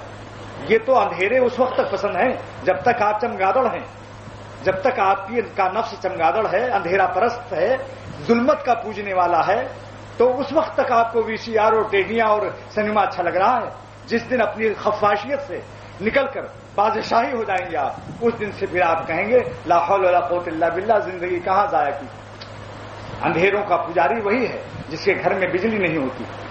جب روشنی ہو جاتی پھر دیکھو کبھی اندھیرا ہو کیسا گھبرائے گا جی. اللہ اللہ کرنے کا ایک نفع حکیم الامت فرماتے ہیں. بعض لوگ تانا دیتے ہیں صاحب یہ تو خانقاہ جاتے ہیں، اور تسبیح بھی میں نے ان کے ہاتھ میں دیکھی، لیکن پھر بھی یہ فلاں بس اسٹاپ پر نظر لڑا رہا تھا یہ سالک، اور جاتا ہے خانقاہ گلشن میں بھی. بعض لوگ اعتراض کرتے ہیں. حضرت تھانوی رحمۃ اللہ علیہ فرماتے ہیں یہ بیوقوف ہے. سالک ذاکر ہے اور گنہگار بھی ہے، مان لو گناہ بھی اس سے ہو گئے، کرتا نہیں ہے. کبھی ہاتھی کی طرح پھسل جاتا ہے، بھائی ہاتھی بھی تو پھسل جاتا ہے. اگر کیچڑ زیادہ ہو جائے تو ہاتھی نہیں گرتا. چگل بسیار شد پیلا بلغزن، جب کیچڑ زیادہ ہوتی تو ہاتھی بھی پھسل جاتا ہے. سادے شیرازی فرما رہے ہیں. لیکن کیا وہ شخص جو خانقاہ نہیں جاتا، کیا وہ شخص جو اللہ والوں کے پاس نہیں جاتا، کیا وہ شخص جو اللہ اللہ نہیں کرتا، یہ دونوں برابر ہو جائیں گے؟ حضرت فرق بیان کرتے ہیں کہ گنہگار ذاکر میں اور غافل ذاکر میں، جو ذاکر اللہ کے نام سے غافل ہے، دونوں گنہگاروں میں فرق بیان کیا. ایک وہ شخص ہے جو گناہ کرتا، اللہ کا نام کبھی نہیں لیتا، اہل اللہ کے پاس نہیں جاتا. ایک وہ شخص ہے جو ذکر اللہ کرتا ہے، اہل اللہ سے ملتا ہے، مگر کبھی کبھی اس کے بھی پیر پھسل جاتے ہیں. دونوں میں فرق کیا ہے؟ بعض لوگ کہتے ہیں یہاں ہمارے اندر ان میں کیا فرق ہے؟ ہم سینما دیکھتے ہیں اور VCR دیکھتے ہیں اور گناہ کرتے ہیں، اور یہ مولانا بھی داڑھی بھی ہے اور تسبیح بھی ہے، مگر ان کو بھی میں نے دیکھا کبھی نظر لگا رہے تھے یا فلاں غلطی کر رہے تھے. اب اس کا فرق سن لو جو حکیم الامت نے بیان فرمایا. حضرت فرماتے ہیں ذاکر گنہگار اور غافل گنہگار کا فرق یہ ہے کہ جو ذاکر گنہگار ہے، اللہ کا نام لیتا ہے، اہل اللہ سے ملتا ہے، اس کو توفیق توبہ نصیب ہو جاتی ہے، کیونکہ اس کے گھر میں روشنی ہے. جب فیوز اڑتا ہے، اندھیرا ہوتا ہے، تو ٹیلی فون کرتا ہے کہاں؟ پاور ہاؤس کو کہ جلدی کنیکشن دیجئے، دل گھبرا رہا ہے، پنکھے چل نہیں رہے ہیں، گرمی سے بدحواس ہوں. جب یہ بندہ ذاکر اللہ والا اس سے لغزش ہوتی ہے تو سجدے میں گر کر توبہ کرتا ہے، پاور ہاؤس کو اطلاع کرتا ہے میرے اللہ اپنے مرکز نور سے میرا کنیکشن نہ کاٹیے، اپنی رحمت سے یار شبرا روز مہجوری مدے. ہم راتوں کو آپ کو یاد کر چکے ہیں، دن میں آپ گناہوں کی جدائی سے ہمیں مبتلا نہ فرمائیے. یار شبرا روز مہجوری مدے اور جان قربت دیدارا دوری مدے. جس جان نے آپ کے قرب کا مزہ چکھ لیا ہے اس کو گناہوں کی دوری کے عذاب میں مبتلا نہ فرمائیے. اللہ اللہ. مولانا رومی کو اللہ نے کیا فہم عطا فرمایا تھا، اس قدر فہم عطا کیا تھا کہ خدا کی محبت کے سارے نازک سے نازک موڑ کو بیان کر چکے ہیں. کوئی انشاءاللہ ایسا شعبہ نہیں جس کو مثنوی میں آپ نہ پائیں. سمجھا؟ دیکھیے کیا بات. تو حکیم الامت نے یہ فرمایا کہ بھائی جو اللہ اللہ کر رہے ہیں ان کے گناہ اگر ہو جائیں تو ان کو حقیر مت سمجھو. ان کی توبہ اور آہ ایسی ہوگی جو تمہارے سبحان اللہ سے افضل ہوگی. یہ فیصلہ اختر نہیں کر رہا ہے, ملا علی قاری عظیم محدث فیصلہ کر رہا ہے کہ بعض بندے ایسے ہیں کہ گناہ کے بعد جو انہوں نے توبہ کی ہے اتنی زبردست توبہ کی ہے کہ ان کے آہ و نالوں کو سننے کے لیے جبرائیل علیہ السلام 70,000 فرشتوں کے ساتھ نازل ہوئے ہیں. سورہ قدر کی تفسیر دیکھ لو, انا انزلنا کی تفسیر میں علامہ آلوسی رحمۃ اللہ علیہ فرماتے ہیں کہ بے اذن ربہم تتنزل, نزول کرتے ہیں جبرائیل علیہ السلام میں 70,000 فرشتوں کے, تتنزل ہیں. لیکن یہ نزول کیوں ہے؟ بے اذن ربہم ہے, اپنے رب سے اجازت مانگتے ہیں. کس بات کی اجازت مانگتے ہیں؟ فرماتے ہیں اس بات کی اجازت مانگتے ہیں کہ اللہ آسمانوں پر میں نے آہ و نالوں کی آواز نہیں سنی, آؤ دیار دار سے ہو کے گزر چلیں, آؤ دیار دار سے ہو کر گزر چلیں.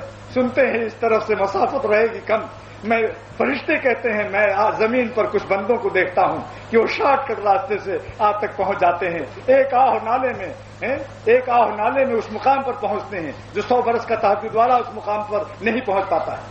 ناگے بے خروش بمنزل رسیدام, نومید ہم مباش کی رندہ نے بادہ نوش. اے دنیا والو نا امید مت ہو, بہت سے شرابی و کبابی, بہت سے زانی و گنہگار اچانک خدا کے خوف سے جو روئے ہیں ایسی آہ اور نالا کیا ہے کہ آسمان کو بھی لرزہ طاری ہوا ہے. نومید ہم مباش کی رندہ نے بادہ نوش, نومید مت ہو بہت سے بادہ نوش شراب پینے والے رند. ناگہ بے خروش بمنزل رسیدان, ایک آہ کھینچی اور اللہ تک پہنچ گئے ہیں. گنہگاروں کو حقیر مت سمجھو. اللہ معلوسی فرماتے ہیں کہ اللہ تعالیٰ فرماتے ہیں حدیث قدسی, وہی حدیث قدسی جس کو اختر بیان کیا کرتا ہے کیا, الذی یبینہ النبی بلفظہ وینسبہ الی ربہ. حدیث قدسی وہ ہے جس کو خدا کا رسول بیان کرتا ہے مگر نسبت کرتا ہے کہ اللہ نے فرمایا. اس کا نام حدیث قدسی ہے. حدیث قدسی کیا ہے؟ اللہ تعالیٰ فرماتے ہیں لعنین المذنبین, گنہگار جب روتا ہے تو اس کے رونے کی آواز احب الی من زجل المسبحین, سبحان اللہ پڑھنے والوں کی آوازوں سے ہمیں اپنے گنہگار بندوں کا نالا زیادہ عزیز ہے. اللہ فرماتے ہیں. اس کا مطلب نہیں کہ میں گناہوں پر آپ کو دلیر کر رہا ہوں, نہیں. ہم آپ کی مایوسیوں کے اندھیروں میں اللہ کی رحمت کی امید کا آفتاب طلوع کرنا چاہتے ہیں تاکہ آپ نا امیدیوں سے کہیں خدا سے دور نہ ہو جائیں. لو بھائی بنگلہ دیشی دوستو, دیکھو تمہارا بنگلہ دیشی حال آ گیا. مصنوعی نہیں ہے یہ, اس کا حقیقی حال ہے. امام احمد ابن حنبل کا میں حال عرض کر رہا تھا کہ 29 کھوڑے کھانے کے بعد پہلی کرامت صادر ہوئی. لوگ کہتے ہیں کرامت نہیں ہے. اب اس زمانے میں اولیاء اللہ کو کرامتیں نظر نہیں آتی. پہلے تو دریاؤں پر بلا کشتی کے تیرتے تھے, ہواؤں پر اڑتے تھے, جس کے لیے دم کر دیا فوراً ایسی ایسی کرامتیں نظر آتی تھی. اب اس زمانے میں کرامت کیوں نظر نہیں آتی؟ جس کی بہت سے وجوہات ہیں. ایک وجہ اس میں مجاہدے کی کمی بھی ہے. اس کے جرے تو کس نہ بسائے. مولانا شاہ عبد الغنی صاحب رحمۃ اللہ علیہ فرماتے تھے اس کے جرے تو کس نہ بسائے. جو اپنے کو زیادہ جلاتا ہے خدا کی راہ میں تو خوشبو نہیں اڑے گی اس کی. آپ نے شامی کباب تو رکھا ہے مگر کچا قیمہ ہے, بڑی الائچی تو ہے, تیز پات بھی ہے, سرسوں کا تیل بھی ہے, توا بھی نظر آ رہا ہے, آگ نہیں ہے, مجاہدہ نہیں ہے. شکل بھی کباب کی ٹکیاں ایسی رکھی ہیں توے پر مگر آگ نہیں جلائی آپ نے. بولو خوشبو آئے گی بھائی؟ خوشبو آئے گی؟ مجاہدہ کراؤ, نیچے سے آگ جلاؤ اور ذرا اس کو جگر سینکو, لال کرو اس کو, پھر ایسی خوشبو آئے گی کہ کافر بھی جب گزرے گا سمجھا نہیں تو کیا کہے گا, بوئے کباب مارا مسلمان کر, میرے کباب کی خوشبو مجھے مسلمان کی ڈالتی ہے. اللہ والوں کا دل, مومن کا دل جتنا مجاہدے سے گزرتا ہے اتنا ہی اس میں ایمان کی خوشبو بڑھتی چلی جاتی ہے. یہاں تک کہ جس طرف سے وہ گزرتا ہے اس طرف بھی اس کی خوشبو. اللہ علی قاری فرماتے ہیں کوئی صاحب نسبت ولی اللہ کسی شہر میں قیام نہ کرے, خالی گزر جائے تو لنا لا برکت مرور ہی تل کا اہل البلدہ, اس شہر کے لوگ اس کی گزرنے کی برکتوں سے محروم نہیں رہیں گے. جدھر جاتے ہیں ہم تیرا فسانہ چھیڑ دیتے ہیں. وہ زبان حال سے اللہ ان کے انفاس ولایت میں, ان کی سانس میں خدا کی محبت کی خوشبو ہوتی ہے. جیسے نبی جب سانس لیتا ہے اس کے انفاس نبوت سے صدیق اکبر تیار ہوتے ہیں, اس کے انفاس نبوت سے عمر و علی و عثمان رضی اللہ تعالیٰ عنہ پیدا ہوتے ہیں. انفاس نبوت وہ سانس نہیں ہے جو انگریزوں نے ریسرچ کیا ہے, سائنسدانوں نے, کہ کاربن ڈائی آکسائڈ نکالتے ہیں اور آکسیجن لیتے ہیں. تمہاری نظر تو بس کاربن ڈائی آکسائڈ تک ہے اور آکسیجن تک ہے، لیکن اللہ تعالیٰ سے پوچھو کہ اللہ نے نبیوں کے سانس میں کیا معجزہ رکھا ہے، تم وہاں تک تو پہنچے ہی نہیں۔ زمین پر دھرے ہوئے لوگ آسمانی معراج اور عروج کی بلندیوں کو کیا جانے، آسمانی بلندیوں کو زمین پر دھرے ہوئے لوگ ناپدان کا کیڑا کیا جانے کہ چمن اور گلشن کے بہاروں میں کیا بھینی بھینی خوشبو ہے۔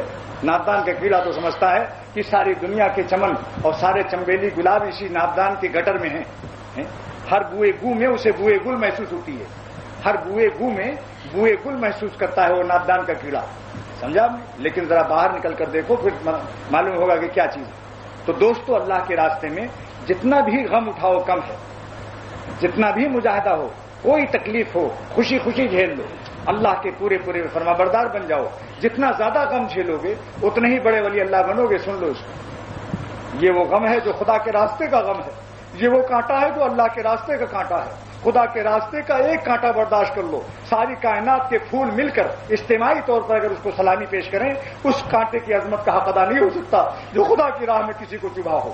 یعنی نگاہ کے بچانے میں تکلیف اٹھائی ہو، سینما چھوڑنے میں تکلیف اٹھائی ہو، VCR چھوڑنے میں تکلیف اٹھائی ہو، جھوٹ کے بولنے میں تکلیف اٹھائی ہو، عورتوں خواتین نے پردہ اور برقع اوڑھنے میں تکلیف اٹھائی ہو۔ ہم جانتے ہیں پسینے آتے ہیں، مگر ہر پسینے کے قطرے پر شہیدوں کے خون کے برابر انشاءاللہ اجر ملے گا خدا کے راستے میں۔ جب ندامت کے آنسوؤں کی قدر کی اللہ نے، حدیث میں آتا ہے جب گنہگار ہوتا ہے اس کے آنسوؤں کو اللہ تعالیٰ شہیدوں کے وزن خون کے برابر وزن کرتا ہے کہ برابر می کن شاہ مجید اشکرا در وزن باخون شہید۔ تو اللہ کے راستے کا پسینہ بھی معمولی مت سمجھو، بس سمجھ لیجئے کرامت مجاہدے پر موقوف ہے۔ مجاہدے کرو، اللہ کے راستے کی ہر تکلیف کو ان کو پورے پورے راضی کرو۔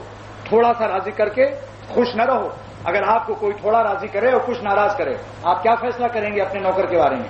ایک ملازم کتب خانے میں رکھتے ہیں علوی صاحب، اس نے کہا کہ بھائی امپریس مارکیٹ میں انوار بک ڈپو میں آپ مجھے نوکر رکھ لیجئے۔ ہمارے علوی صاحب نے کہا اچھا ٹھیک ہے، میرے یہ کام میری خوشی کے ہیں اور یہ کام میری ناراضگی کے ہیں۔ اس نے کہا کہ کچھ میں 70% تو آپ کی اطاعت کروں گا مگر 30% میں ذرا مجھ سے نہیں ہو سکے گا۔ آپ اس کو کیا مقام دیں گے؟ اور دوسرا ملتا ہے کہتا تھا میں تو 100% آپ کا ہوں۔ آپ اسے نوکر رکھیں گے، اسے کہیں گے السلام علیکم۔ اللہ تعالیٰ کے راستے میں بھی 100% ان کو راضی کرنے کی کوشش کیجیے، دعا کیجیے خدا سے، اللہ سے دعا کیجیے۔ کبھی دعا سے کام بن جاتا ہے، دعا سے ایسا کام بنتا ہے کہ حضرت عمر رضی اللہ عنہ جیسا شخص جو دشمن نبوت چراغ نبوت کو بجھانے کی نیت کرنے والا، مگر جب خدا نے سے اللہ کے نبی نے مانگا کہ اللہ دونوں عمر میں سے ایک عمر کو اسلام عطا کر دے، تو ان کو یہ مراد ہیں، مانگے سے ملے ہیں۔ یہ حضرت عمر رضی اللہ عنہ کا اسلام جب آیا ہے تو جبرائیل علیہ السلام نازل ہوئے اور فرمایا یا محمد استبشر اہل السماء باسلام عمر، آج آسمان پر فرشتے خوشیاں منا رہے ہیں عمر کے اسلام سے رضی اللہ تعالیٰ عنہ۔ یہ مراد تھے، مانگے تھے، مانگے بھی مل جاتے ہیں۔ اولیاء اللہ سے دعائیں کراؤ، کبھی یہ خدا سے مانگ لیتے ہیں۔ حضرت شیخ کا ایک شعر یاد آیا کہ کسی کے درد محبت نے عمر بھر کے لیے، کسی کے درد محبت نے عمر بھر کے لیے خدا سے مانگ لیا انتخاب کر کے مجھے۔ حضور نے اپنے لیے انتخاب کر کے خدا سے مانگا تھا عمر کو رضی اللہ تعالیٰ عنہ کو۔ کسی کے درد محبت نے عمر بھر کے لیے خدا سے مانگ لیا انتخاب کر کے مجھے، سبحان اللہ، انتخاب کر کے مجھے۔ یہ ہے اللہ تعالیٰ سے مانگا، اللہ تعالیٰ سے مانگا۔ تو کبھی اللہ والے ان کے پاس ملنا جلنا رکھو، شاید وہ خدا سے تمہیں مانگ لیں، شاید وہ خدا سے تمہیں مانگ لیں۔ پھر یہی شعر تم بھی پڑھو گے، کیا کسی کے درد محبت نے عمر بھر کے لیے خدا سے مانگ لیا انتخاب کر کے مجھ سے۔ اور یہ انتخاب کیسا ہوگا اس پر بھی ایک شعر سن لو۔ چھانٹا وہ دل کی جس کی ازل میں نمود تھی، چھانٹا وہ دل کی جس کی ازل میں نمود تھی، پسلی پھڑک گئی نظر انتخاب کی۔ اللہ جب انتخاب کرتا ہے، اہل اللہ انتخاب کرتے ہیں، تو نظر انتخاب کی پسلی بھی پھڑک جاتی ہے۔ تو امام احمد بن حنبل کا قصہ سنا کیا، میرا تو آج ارادہ تھا، کیا بتاؤں، کچھ ارادہ تو تھا کتاب سنانے کا، اعلان بھی کر دیا تھا، مگر اپنا ارادہ، بندے کا ارادہ اور مراد کا فاصلہ ہم بندوں کے ہاتھ میں نہیں ہے، اللہ تعالیٰ کے ہاتھ میں، سمجھا؟ لہذا آج یہی منظور تھا اللہ کو کہ ان سے ساقی ماریخت عین الطافس بدرد و صاف ترا حکم نیز دم درکش۔ حافظ شیرازی فرماتے ہیں بدرد و صاف ترا حکم نیز دم درکش، تجھ کو اختیار نہیں کہ تو یہ کہے ساقی سے کہ آج مجھے تلچھٹ والی پلا دے یا صاف پلا دے. کیوں سے ساقی مارے تین الطافس، جو تیرا ساقی تجھے پلا دے اس کا عین لطف کرم ہے. یعنی حق تعالیٰ جو مضمون عطا کر دیں، اپنے کو اختیار نہیں کہ ایسا نہیں ایسا نہیں، تجویز نہیں ہے یہاں. سمجھے بھائی؟ علوی صاحب سنیے، بحکم بدرد و صاف ترا حکم نیز دم درکش. درد مانے تلچھٹ اور صاف مانے صاف. بدرد و صاف ترا حکم نیز دم درکش، کہ ان سے ساقی مارے تین الطافس، جو اللہ پلا دے وہی پی لو. بھائی آپ میرے مہمان ہیں، ہمارے پاس تو کچھ نہیں ہے. خدا سے مانگ کر بیٹھتا ہے اختر، جو اللہ آپ کی قسمت سے پلا دے اسی کو سمجھو. آج یہی ہمارے لیے جام و مینا ہے، آسمان سے آیا. کیونکہ ہم مطالعہ کر کے نہیں تقریر کرتے. میرا کچھ مطالعہ نہیں ہے. کوئی میرا بچہ میرے گھر والوں سے شہادت لی جا سکتی ہے کہ ہم جمعے کی رات شب جمعہ میں کوئی تیاری یا کوئی کتاب نہیں دیکھتے، نہ دیکھ، مگر یہی کہ اللہ تعالیٰ کی رحمت پر بھروسہ رکھتا ہوں کہ فقیر کی صدا خالی نہیں جاتی. دعا تو مانگ کے بیٹھتا ہوں. بھیک منگا تو ہوں خدا خاں، اور رجسٹرڈ انتم الفقراء کا ایک فرد اختر بھی ہے. تو امام میں عرض کر رہا تھا کہ خدا کے راستے کے غم سے گھبراؤ مت. یہ غم بڑا مبارک غم ہے جو انبیاء اور اولیاء کو ملتا ہے. بعض مشتر بیچارے کہتے ہیں کہ اللہ کے مولوی بننے میں بڑی مصیبت ہے. مصیبت نہیں ہے، تم کو ٹیڈیوں کے راستوں میں زیادہ مصیبت ہے. تمہاری نیندیں حرام ہیں، تم ولیم 5 کھا رہے ہو، تمہارے پیجامے ناپاک ہو رہے ہیں، تمہارے مثانے کمزور ہو رہے ہیں، تمہیں خطروں کی شکایت ہے. ہزاروں بیماریاں ہم ثابت کریں گے تمہیں. میرے پاس مطلب میں آتے ہیں ایسے نوجوان مسٹر جنہوں نے اپنی زندگی کو ٹیڈیوں پر تباہ کر رکھا. صحت جسمانی بھی خراب اور دماغ بھی خراب ہو رہا ہے. چلتے ہیں تو چکر آ رہا ہے. کہتے ہیں جب بیٹھ کے اٹھتا ہوں تو آنکھ کے سامنے اندھیرا سا آ جاتا ہے. مولانا اچھا، کمر میں بھی ہلکا ہلکا درد رہتا ہے. ہاں صاحب، پیشاب بڑی دیر تک خشکی نہیں ہوتا، ڈھیلا لیے پھرتا رہتا ہوں. اور اتنا ڈھیلا ہو گیا ہے معاملہ کہ ڈھیلا بھی کام نہیں کر رہا ہے. میں کہتا ہوں کہ فوراً سمجھ جاتا ہوں. میں سمجھا مادون آ رہے دے خورما فوراً تجویز کرتا ہے فقیر. میں سمجھ جاتا ہوں یا تم نے بہت ہی غلط کو اپنی مشینیں استعمال کر دی. گناہ سے بچو، سب سے بڑی صحت کی عبادت ہے. گناہ سے بچو، تقویٰ سے رہو. انشاءاللہ بہت سی بیماریوں سے اللہ تعالیٰ تقویٰ کی برکت سے محفوظ رکھیں گے. سمجھ گیا؟ تو یہ میں عرض کر رہا ہوں کہ خدا کے راستے کا غم یہ مبارک غم ہے جو خدا انبیاء اور اولیاء کو دیتا ہے. اس سے بہتر ہے کہ تم سینما اور ویشیا اور دنیا کے چکروں میں دیکھ دیکھ کے بدحواس پاگل ہو رہے ہیں. حواس باختہ جو تصویر دیکھی اور رات بھر کروٹ بدل رہے. ہائے VCR میں آج ایسی ننگی فلم انڈیا کی دیکھی، یہ کیا ہوگا؟ نیند حرام، اعصابی تناؤ ہے، ہائی بلڈ پریشر ہو رہا ہے، قلب کا اختلاط ہو رہا ہے، وحشت ہے.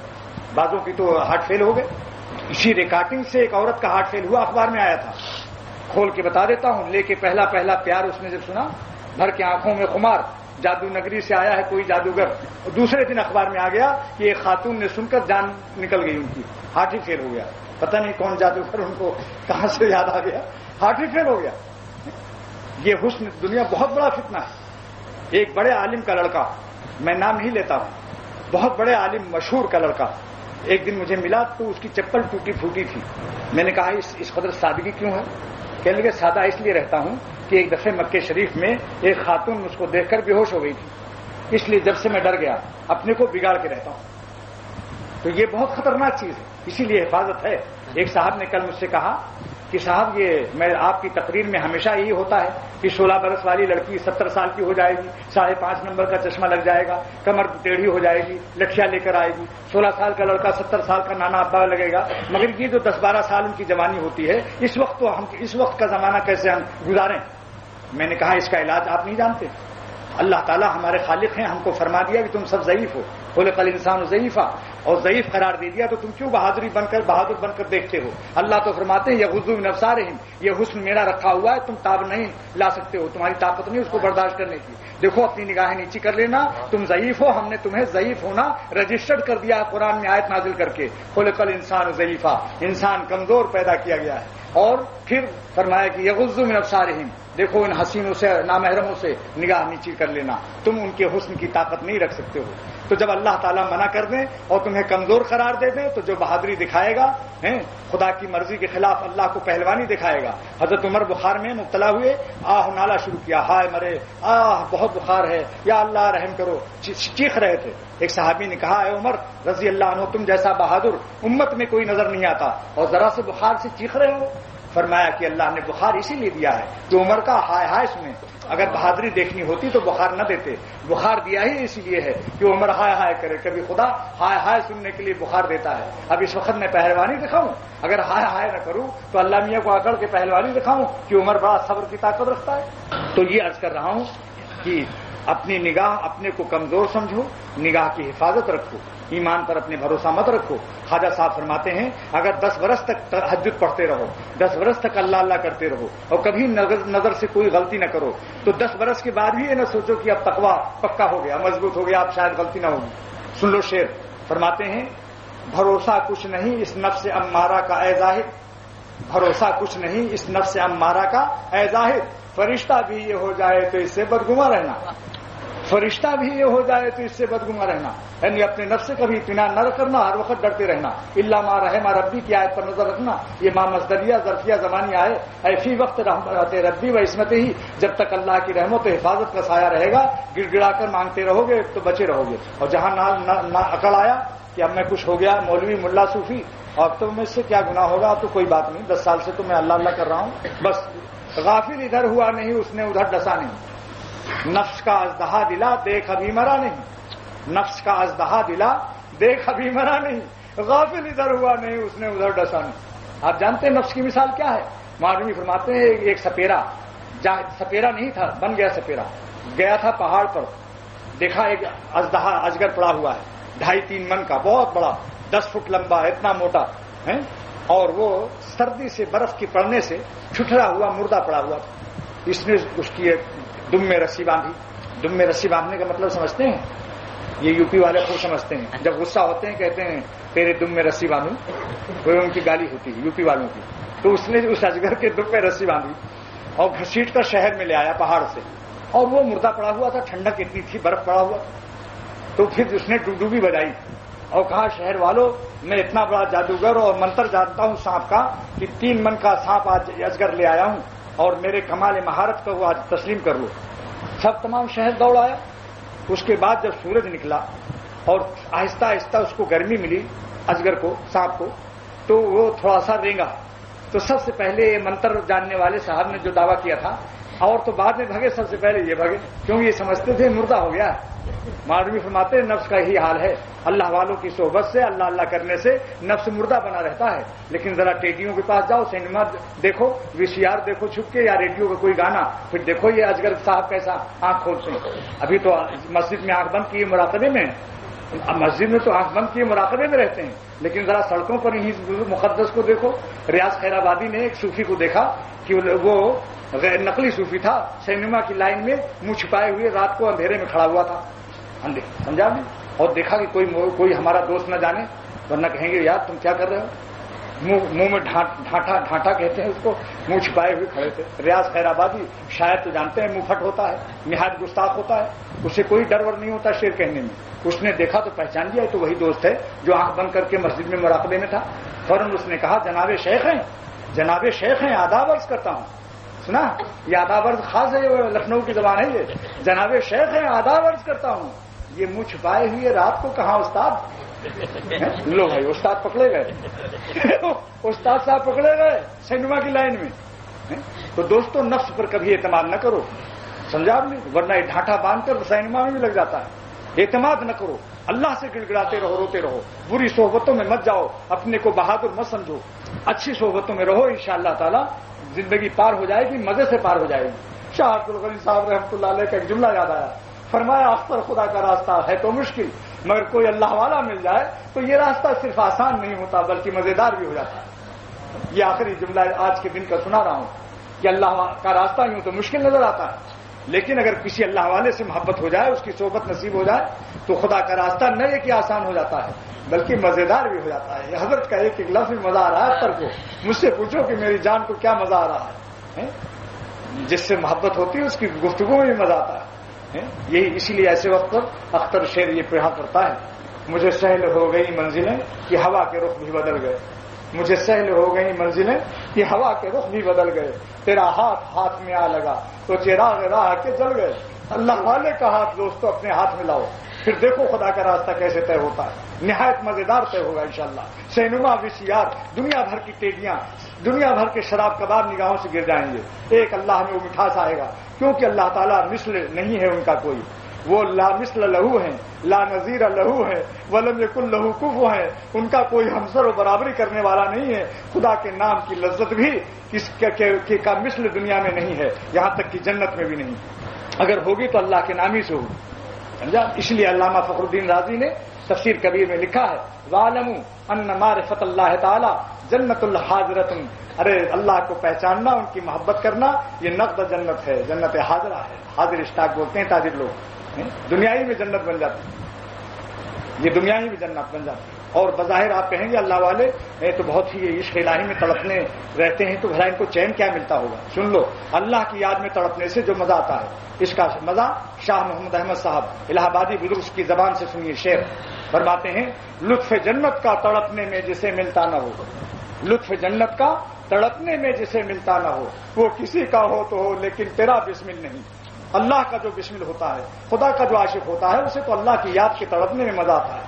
ایس بیچارہ رموز عشق سے تھا بے خبر، ارے مجنو عشق محبت سے بے خبر تھا ظالم، ایس بیچارہ رموز عشق سے تھا بے خبر، ورنہ ان کی راہ میں نافع نہیں محمل نہیں، اونٹنے کی بھی ضرورت نہیں ہے، مجنو تو اونٹنی تلاش کر رہا تھا لیلا سے ملنے کے لیے، خدا کے عاشقوں کو اونٹنے کی ضرورت نہیں ہے، بلکہ وہ قلب کی اور روح کی پرواز سے اللہ تک پہنچتے ہیں، بیٹھے ہوئے سیر اللہ کرتے ہیں۔ معرومی اس حقیقت کو اپنے شعر میں بیان فرماتے ہیں کہ جہاں مجرد گشتہ از غوغائے تن، جان اللہ والوں کی تمام دنیا کے ہنگاموں سے یکسو ہو کر، جہاں مجرد گشتہ از غوغائے تن، جسم کے حواس سے خمسہ کے شور و غل، آنکھوں کے شور و غل، کانوں کے شور و غل، گفتگو کے شور و غل، حواس سے خمسہ کو یکسو کر کے ہم آتن اللہ کی طرف متوجہ ہو کر وہ کیا کر رہے ہیں؟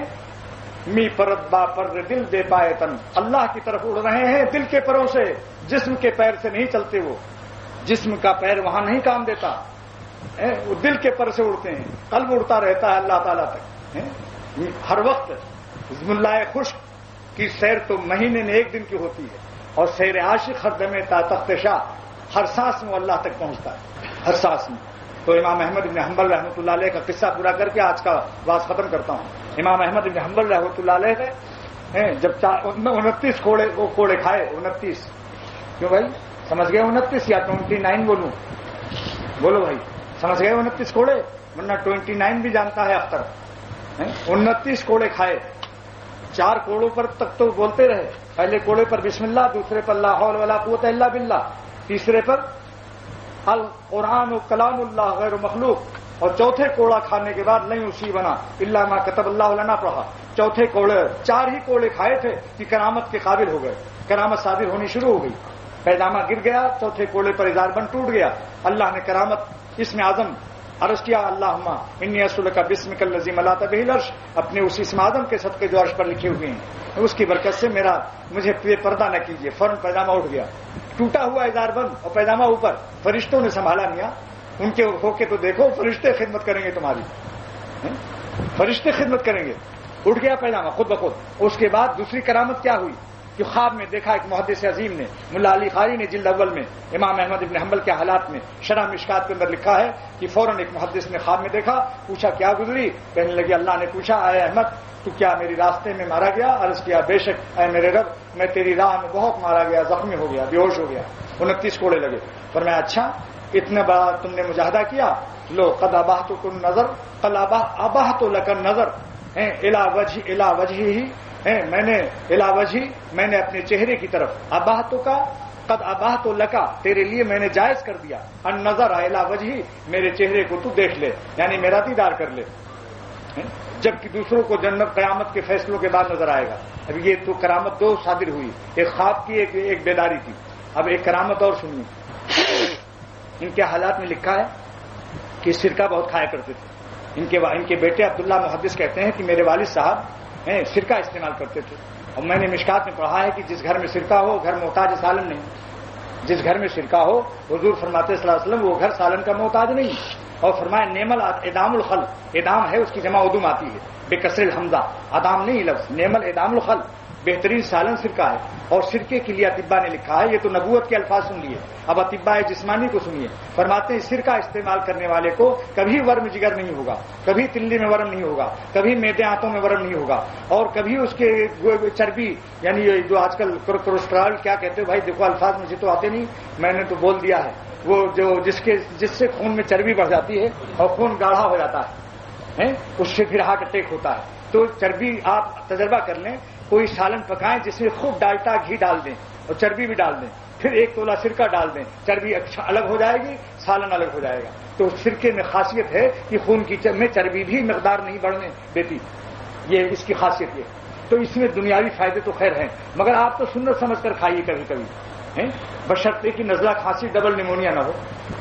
حالات ہوتے ہیں، مقید چیزیں ہوتی ہیں، یہ نہیں کہ آپ کو کھانسی آ رہی ہے اور سخت ڈبل نیمونیا آپ سرکہ پی رہے ہیں، سمجھ لو اس کو، حدیث سمجھنے کے لیے عقل بھی چاہیے کیوں بھائی، ہے بات نہیں؟ اچھا، یہ کرامت تو آپ نے سن لی۔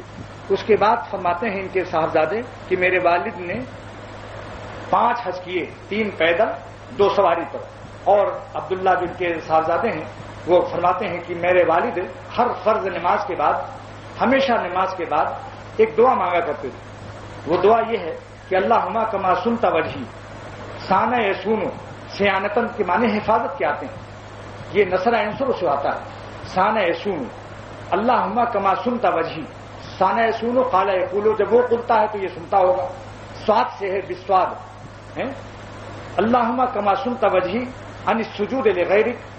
امام احمد بن حنبل کی دعا ہر نماز کے بعد یہ تھی کہ اے خدا جیسے آپ نے میرا چہرہ دوسروں کو سجدہ کرنے سے بچا رکھا ہے، فسن وجہی عن المسألۃ لغیرک، تو میرا چہرہ دوسروں کے سامنے سوال کرنے سے بھی بچا لے۔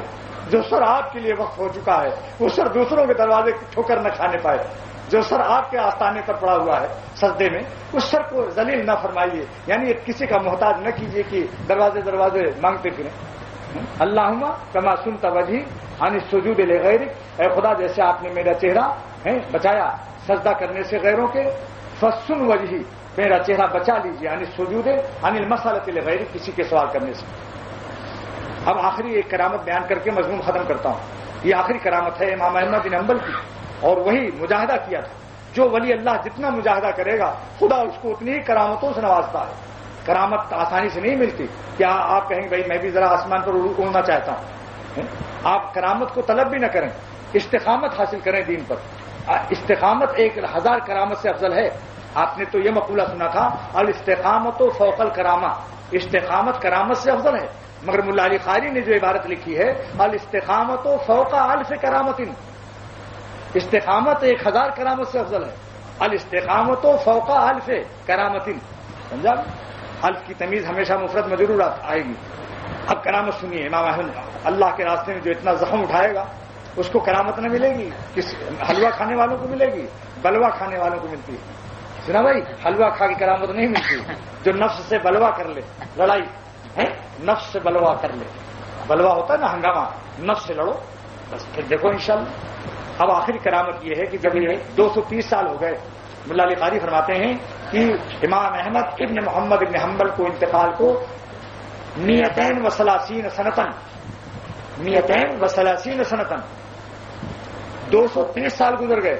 دیکھیے آپ نے، 30 کی تمیز مفرد منصوب آئے گی اور 200 کی مفرد مجرور آنی چاہیے، لیکن چونکہ 200 دور ہو گیا، 30 قریب ہے، اس لیے ہر قریب اپنا معامل بنتا ہے اور ہر قریب اپنی صحبت کا اثر ڈالتا ہے۔ اگر اللہ والوں سے دور رہو گے اور گمراہوں سے غافلوں سے قریب رہو گے تو وہی غافل عامل آپ پر عمل دے گا، اعراب لگا دے گا، وہی غافل اپنا اعراب لگائے گا۔ دیکھو یہاں 2 لفظ تھے، 2 عامل تھے، 200 اور 30، 200 و 30، یعنی 200 کا قاعدہ کیا ہے؟ 100 کی تمیز کیا آتی ہے؟ 100 کی تمیز مفرد ہمیشہ مجرور آتی ہے، اور 11 سے 99 تک کی تمیز مفرد منصوب آتی ہے، یعنی لفظ واحد ہوگا اس پر زبر ہوگا۔ تو 200 کا تقاضا 200 فیل ہو گیا۔ 200 نمبر کی طاقت رکھتے ہوئے اپنا اعراب جر نہیں دے سکا سنتن کو، سنت پر سال پر سنت کے لفظ پر اعراب 200 کا نہیں آ سکا، حالانکہ یہ 200 ہے، اور 30 ڈگری طاقت والے نے اس کو اعراب دے دیا۔ قرب کی نعمت یہ ہے، قرب میں یہ اثر ہے، اللہ والوں سے قریب رہو، سمجھا؟ چاہے وہ کمزور ہوں، مگر یہ بڑی بڑی طاقت والی گمراہیوں کے طرف سے اڑ جائیں گے. اعراب انہیں کا لگے گا انشاءاللہ تعالی. اگرچہ ان کی جھوپڑیاں ہوں, اگرچہ ان کے کپڑے کمزور ہوں, اور وہاں گارڈ آف آنر کی سلامی مل رہی ہو, مگر اعراب اسی اللہ والے کا لگے گا. سمجھا نہیں؟ دیکھو 30 نے لگایا اپنا اعراب. 30 کا اعراب کیا آئے گا؟ مفرد منصوب. سنتن پڑھ رہا ہوں. تو فرماتے ہیں بعد المیتین و ثلاثین, یعنی 330 سال گزر چکے تھے. کس کو؟ انتقال کو بھائی امام احمد ابن حنبل